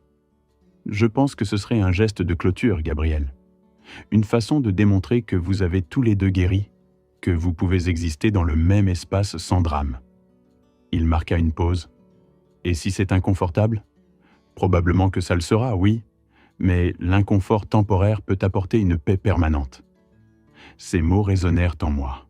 La paix permanente. C'était ce que je cherchais, ce que nous avions tous cherché. Je décidai d'y aller avec Valeria, mais avec une limite claire. 2 heures, juste pour la cérémonie et les félicitations, sans rester pour la réception. Le jour du mariage arriva, un samedi ensoleillé et frais. L'église était petite, intime, décorée avec une simplicité élégante qui reflétait une certaine maturité. Des bouquets de fleurs blanches ornaient les bancs, et une lumière douce filtrait à travers les vitraux. Nous nous sommes assis discrètement à l'arrière, observant l'assemblée se remplir. Carolina apparut, rayonnante, vêtue d'une robe simple mais raffinée. Elle semblait heureuse, différente, plus mûre, plus en paix avec elle-même. Son sourire était authentique, sans l'ombre de la nervosité ou de l'amertume que j'avais pu connaître. Andrés était exactement comme Don Alberto l'avait décrit. Un comptable tranquille, à l'allure posée, divorcé, père de 2 filles. Il dégageait une aura de stabilité et de gentillesse. Nous avons observé la cérémonie, le cœur léger. Carolina et Andrés échangèrent des vœux honnêtes, empreints d'une sagesse acquise par l'expérience. Moi, Carolina, je viens à ce mariage avec mes erreurs passées et les leçons que j'en ai tirées. Je promets de ne jamais répéter ces erreurs. Je promets la communication, la fidélité, le respect et de construire avec toi quelque chose que je protégerai de tout ce que je suis. Moi, Andrés, je viens aussi avec un passé imparfait. Je promets de ne pas te juger pour tes erreurs. Je promets de te donner l'espace nécessaire pour grandir. Et je promets de t'aimer non pas pour qui tu as été, mais pour qui tu es maintenant. Les vœux étaient magnifiques, honnêtes, réels. Ils résonnaient avec une vérité profonde, une acceptation mutuelle des imperfections et un engagement envers l'avenir. Après la cérémonie, alors que les invités commençaient à se disperser, Carolina nous aperçut. Son regard s'éclaira d'une surprise sincère, puis d'un sourire chaleureux. Elle s'approcha de nous, sa robe bruissant légèrement. « Vous êtes venu? Je ne pensais pas que vous viendriez. »« Nous voulions te soutenir, » dit Valeria gentiment, sa voix douce et apaisante. « Merci à vous deux, » répondit Carolina, son regard balayant nos visages. « Gabriel, puis-je te présenter Andrés ?»« Bien sûr, » dis-je, un léger sourire aux lèvres. Andrés s'approcha, sa démarche calme. Nous nous sommes serrés la main, un contact ferme et respectueux. « Gabriel, j'ai beaucoup entendu parler de toi. »« J'espère que pas en mal ?» plaisantai-je, sentant une tension légère se dissiper. « Non, Carolina a été honnête surtout. Ses erreurs, ta dignité, le processus complet. J'apprécie l'honnêteté. » Il me regarda droit dans les yeux. « Gabriel, je veux que tu saches, je ne vais jamais rivaliser avec ton souvenir ou comparer. Carolina et moi construisons quelque chose de nouveau, basé sur qui nous sommes maintenant. C'est exactement ce qu'il faut faire, affirmai-je, sentant une profonde estime pour cet homme. Carolina nous regarda tous les deux, Valeria et moi, un regard empreint de mélancolie et de compréhension. Vous avez l'air complet, comme nous aurions dû l'être toi et moi, mais nous ne l'avons jamais été. Toi et Andrés avez l'air pareil, répondit Valeria, un sourire encourageant sur les lèvres. Merci, dit Carolina, visiblement touchée. Ça signifie beaucoup. Il y eut un moment de silence, non pas gênant, mais empli d'une sorte de plénitude, comme si toutes les pièces d'un puzzle complexe venaient de trouver leur place. Bien, dit Andrés, rompant le silence avec un sourire. Nous allons retourner auprès des invités. Merci d'être venus. Félicitations, dîmes-nous à l'unisson, un sentiment de paix nous enveloppant. Nous sommes sortis de l'église, le soleil de l'après-midi filtrant à travers les arbres, et avons roulé tranquillement vers la maison. Le silence dans la voiture était confortable, rempli de pensées inarticulées. « Comment te sens-tu » demanda Valeria, sa main se posant sur ma cuisse. « Étrangement en paix » répondis-je, le regard fixé sur la route. Comme si je fermais un chapitre que je pensais déjà clos, mais qui avait apparemment besoin d'une page de plus pour être vraiment terminé. « Tu penses qu'elle est heureuse ?»« Je crois qu'elle est en chemin, » dis-je, une légère satisfaction dans la voix. « Et c'est suffisant. » Je tournai la tête vers elle. « Toi, tu es heureuse ? Complètement ? Avec toi, avec Mathéo, avec notre vie ?» Son sourire fut ma réponse. « Bien, » dis-je, « parce que moi aussi. » Cette nuit-là, je pris mon journal intime, un carnet que ma thérapeute m'avait recommandé d'utiliser des années auparavant, et j'écrivis. Aujourd'hui, j'ai assisté au mariage de Carolina, un événement qui s'est déroulé précisément 5 ans et 3 mois après ce jour fatidique où je l'avais suivie jusqu'à cet hôtel et où j'avais pris la décision déchirante d'appeler ses parents. Le soleil de l'après-midi, doux et doré, semblait caresser les feuilles des arbres, comme pour bénir cette nouvelle étape, une étape que je n'aurais jamais imaginée. Si, en ce jour horrible de décembre 2024, quelqu'un m'avait prédit que je me retrouverais un jour à son mariage, ressentant une joie sincère et profonde pour elle, je l'aurais regardé avec incrédulité, peut-être même avec un rire amer. L'idée aurait été absurde, impensable. Pourtant, me voici, debout dans cette église, le cœur étonnamment léger, empli d'une satisfaction tranquille. Je suis heureux pour elle, oui, mais aussi profondément heureux pour moi-même, et pour la manière dont chaque pièce de ce puzzle complexe a finalement trouvé sa place, menant à cette issue inattendue, mais tellement juste. L'acte de vengeance, celui d'appeler ses parents, avait procuré une satisfaction brûlante et immédiate à l'époque, une sorte de soulagement primitif face à la douleur. C'était une flamme vive, mais éphémère. La véritable, la profonde satisfaction, celle qui imprègne l'âme, n'est venue que bien des années plus tard, lorsque nous avons tous deux entamé notre propre chemin de guérison, chacun de notre côté. C'est en trouvant chacun une nouvelle forme de bonheur, une sérénité inattendue, que j'ai enfin compris la distinction fondamentale entre la justice et la vengeance. La justice, je l'ai appris, aspire à l'équilibre, à la restauration d'un certain ordre, tandis que la vengeance ne cherche qu'à infliger de la douleur, à perpétuer le cycle de la souffrance. Mon intention, au fond, avait été de chercher la justice. Carolina devait faire face aux conséquences de ses actes, ses parents méritaient de connaître la vérité. Aussi brutale fut-elle, et moi, je méritais une forme de validation, une reconnaissance de ma douleur. Mais au-delà de la justice, il y a une responsabilité encore plus grande, celle de guérir. On ne peut pas, on ne doit pas s'enfermer dans une colère permanente, car elle consume de l'intérieur. Carolina a guéri, et moi aussi, j'ai trouvé mon propre chemin vers la guérison. Aujourd'hui, nous sommes tous deux des versions améliorées de nous-mêmes, non pas grâce à la trahison, mais bien malgré elle. C'est là, dans cette résilience, dans cette capacité à se reconstruire, que réside le véritable triomphe, une victoire silencieuse sur les ombres du passé. Avec un soupir léger, je refermai le journal intime, le cuir usé et les pages remplies de mon écriture serrée. Le claquement doux du carnet qui se refermait résonna comme un point final, un acte définitif, scellant ce chapitre pour toujours. C'était un geste simple, mais chargé de sens, une libération. Aujourd'hui, assis dans le calme relatif de mon bureau à la maison, le doux cliquetis des blocs de Matteo résonnant depuis le salon, tandis que Valeria s'affairait en cuisine, préparant le dîner avec une mélodie légère, je me suis plongé dans une profonde réflexion. Mon esprit a retracé l'intégralité de ce voyage, depuis ce moment glaçant où j'avais suivi Carolina à l'hôtel, jusqu'à l'instant où je l'ai vue épouser un autre homme. C'était un cheminement incroyable, une transition d'une dévastation totale à une plénitude et un bonheur complet. Ce fut, sans aucun doute, un voyage extraordinaire, parsemé d'épreuves et de révélations. Je me suis demandé si je regrettais d'avoir appelé ses parents. La réponse n'était pas simple.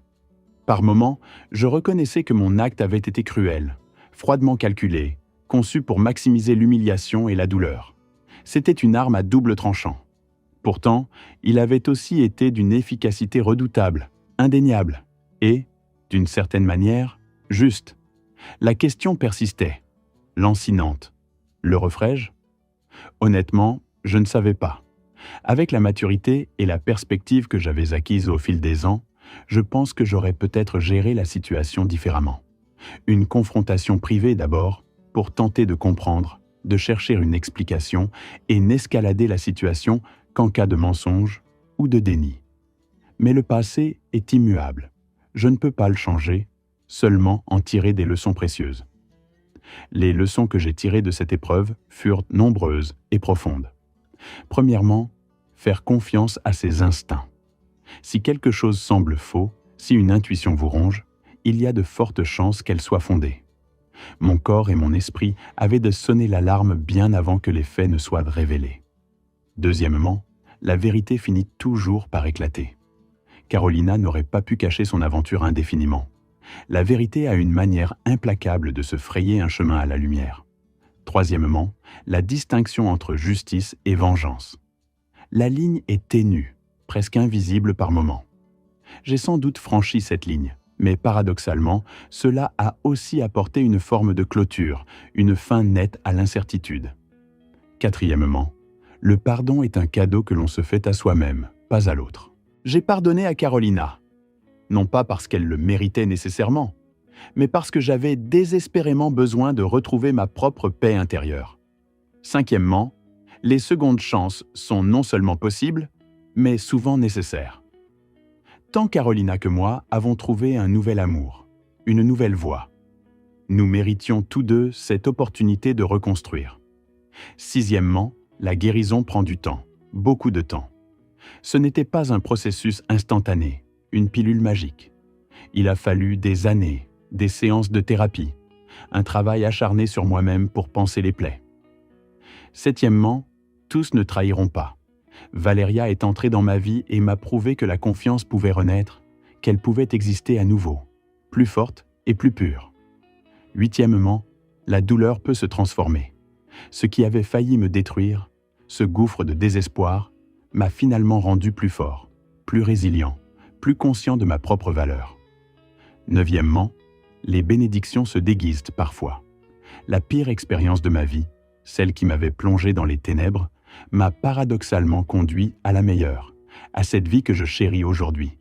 Dixième et dernièrement, lâcher prise est une forme de pouvoir immense. Tant que je m'accrochais à ma colère, à mon ressentiment, j'étais prisonnier. En lâchant prise, j'ai trouvé la liberté, une légèreté inattendue. C'est à ce moment-là que Valéria est entrée dans le bureau, son sourire chaleureux illuminant la pièce. Une douce odeur de cuisine, promesse d'un bon repas, flottait déjà dans l'air. « Le dîner est prêt dans 10 minutes », annonça-t-elle, sa voix mélodieuse. « Parfait », répondis-je, un sourire se dessinant sur mes lèvres. Elle s'approcha, son regard doux se posant sur moi. « À quoi penses-tu » demanda-t-elle, ayant remarqué mon expression pensante, un peu lointaine. « Je pense à tout le chemin parcouru », répondis-je, ma voix empreinte d'une légère gravité. « Toi et moi ?» Elle fronça les sourcils, un brin curieuse. « Tu veux dire depuis notre rencontre ?»« Non », précisai-je, mon regard se perdant un instant dans le vide. « Je veux dire depuis le moment où Carolina m'a trompé jusqu'à maintenant. Tout ce voyage, toutes ces années. » Je fis une pause. C'est un voyage dont je ne parle plus beaucoup, parce que je n'en ressens plus le besoin. C'est un chapitre qui a été entièrement traité, guéri et désormais complètement fermé. Même après son mariage, et surtout après son mariage, le fait de la voir, elle aussi, trouver le bonheur, m'a apporté une paix définitive, une sérénité que je ne pensais plus jamais retrouver. « Tu es un homme bon, Gabriel Santos », murmura-t-elle, sa main caressant doucement mon bras. Je hochai la tête, un sourire teinté de mélancolie. Je suis un homme qui a appris que la vengeance n'apporte jamais une paix durable, répondis-je. Seule la guérison le fait. Je réfléchis un instant. Alors, l'histoire avec ses parents, ce fut une erreur, oui. C'était compliqué, nécessaire à ce moment-là, peut-être exécuté avec une cruauté excessive, mais indéniablement efficace. Elle me regarda, ses yeux cherchant ma pensée. Conseillerais-tu à quelqu'un dans une situation similaire de faire la même chose ? Je pris le temps de réfléchir, mes pensées s'organisant avec soin. Je leur dirai ceci, commençai-je. Affrontez la trahison d'une manière qui vous apporte une véritable clôture. Pour certains, cela signifie une confrontation privée, intime, où les mots peuvent être échangés sans interférence. Pour d'autres, cela implique d'impliquer la famille, de partager le fardeau et de chercher un soutien collectif. Et pour d'autres encore, c'est simplement partir, sans un mot, sans un regard en arrière, pour préserver leur propre intégrité. Il n'y a pas de réponse universellement correcte, seulement la réponse qui est juste pour vous, pour votre propre cheminement. « Une perspective sage », commenta Valéria, un léger sourire aux lèvres. « 5 années de thérapie l'ont acheté », plaisantai-je, et nous éclatâmes de rire ensemble, un rire léger et libérateur qui résonna dans le bureau. Plus tard cette nuit-là, après avoir bordé Matteo et l'avoir vu s'endormir paisiblement, Valéria et moi nous sommes glissés dans notre lit. La pièce était plongée dans une douce obscurité, seulement éclairée par la lueur tamisée de la lune filtrant à travers les rideaux. « Tu sais quel jour nous sommes demain ?» demanda-t-elle, sa voix un murmure doux dans le silence. Je réfléchis un instant, mon esprit un peu embrumé par la fatigue. « Vendredi », répondis-je. « Le 4 décembre, si je ne me trompe pas. » Puis, une réalisation me frappa. « Oh, c'est exact, c'est le jour, il y a exactement 5 ans, depuis l'hôtel. » L'information était là, mais elle ne portait plus le même poids. « Tu veux faire quelque chose de spécial ?» suggéra-t-elle, sa main caressant mon bras. « Commémorer ?» Je secouai doucement la tête. « Non, dis-je, ma voix ferme, mais douce. Il n'y a rien à commémorer. C'est juste un autre jour, un jour comme les autres. » Un sourire se dessina sur ses lèvres dans l'obscurité. « Ça, c'est de la croissance, » dit-elle, une pointe de fierté dans la voix. « Qu'est-ce que tu veux dire ?»« Il y a 2 ans, ce jour t'aurait profondément affecté, » expliqua-t-elle. « Tu serais devenu pensif, mélancolique, peut-être même un peu sombre. Maintenant, tu ne t'en es même pas souvenu. » Elle avait raison. Une vague de soulagement me submergea. « Je suppose que j'ai finalement lâché prise ?» Complètement, murmurai-je. Et comment ça fait? Libérateur, répondis-je, un soupir s'échappant de ma poitrine. Comme si un poids que je ne savais même plus porter venait d'être enlevé de mes épaules.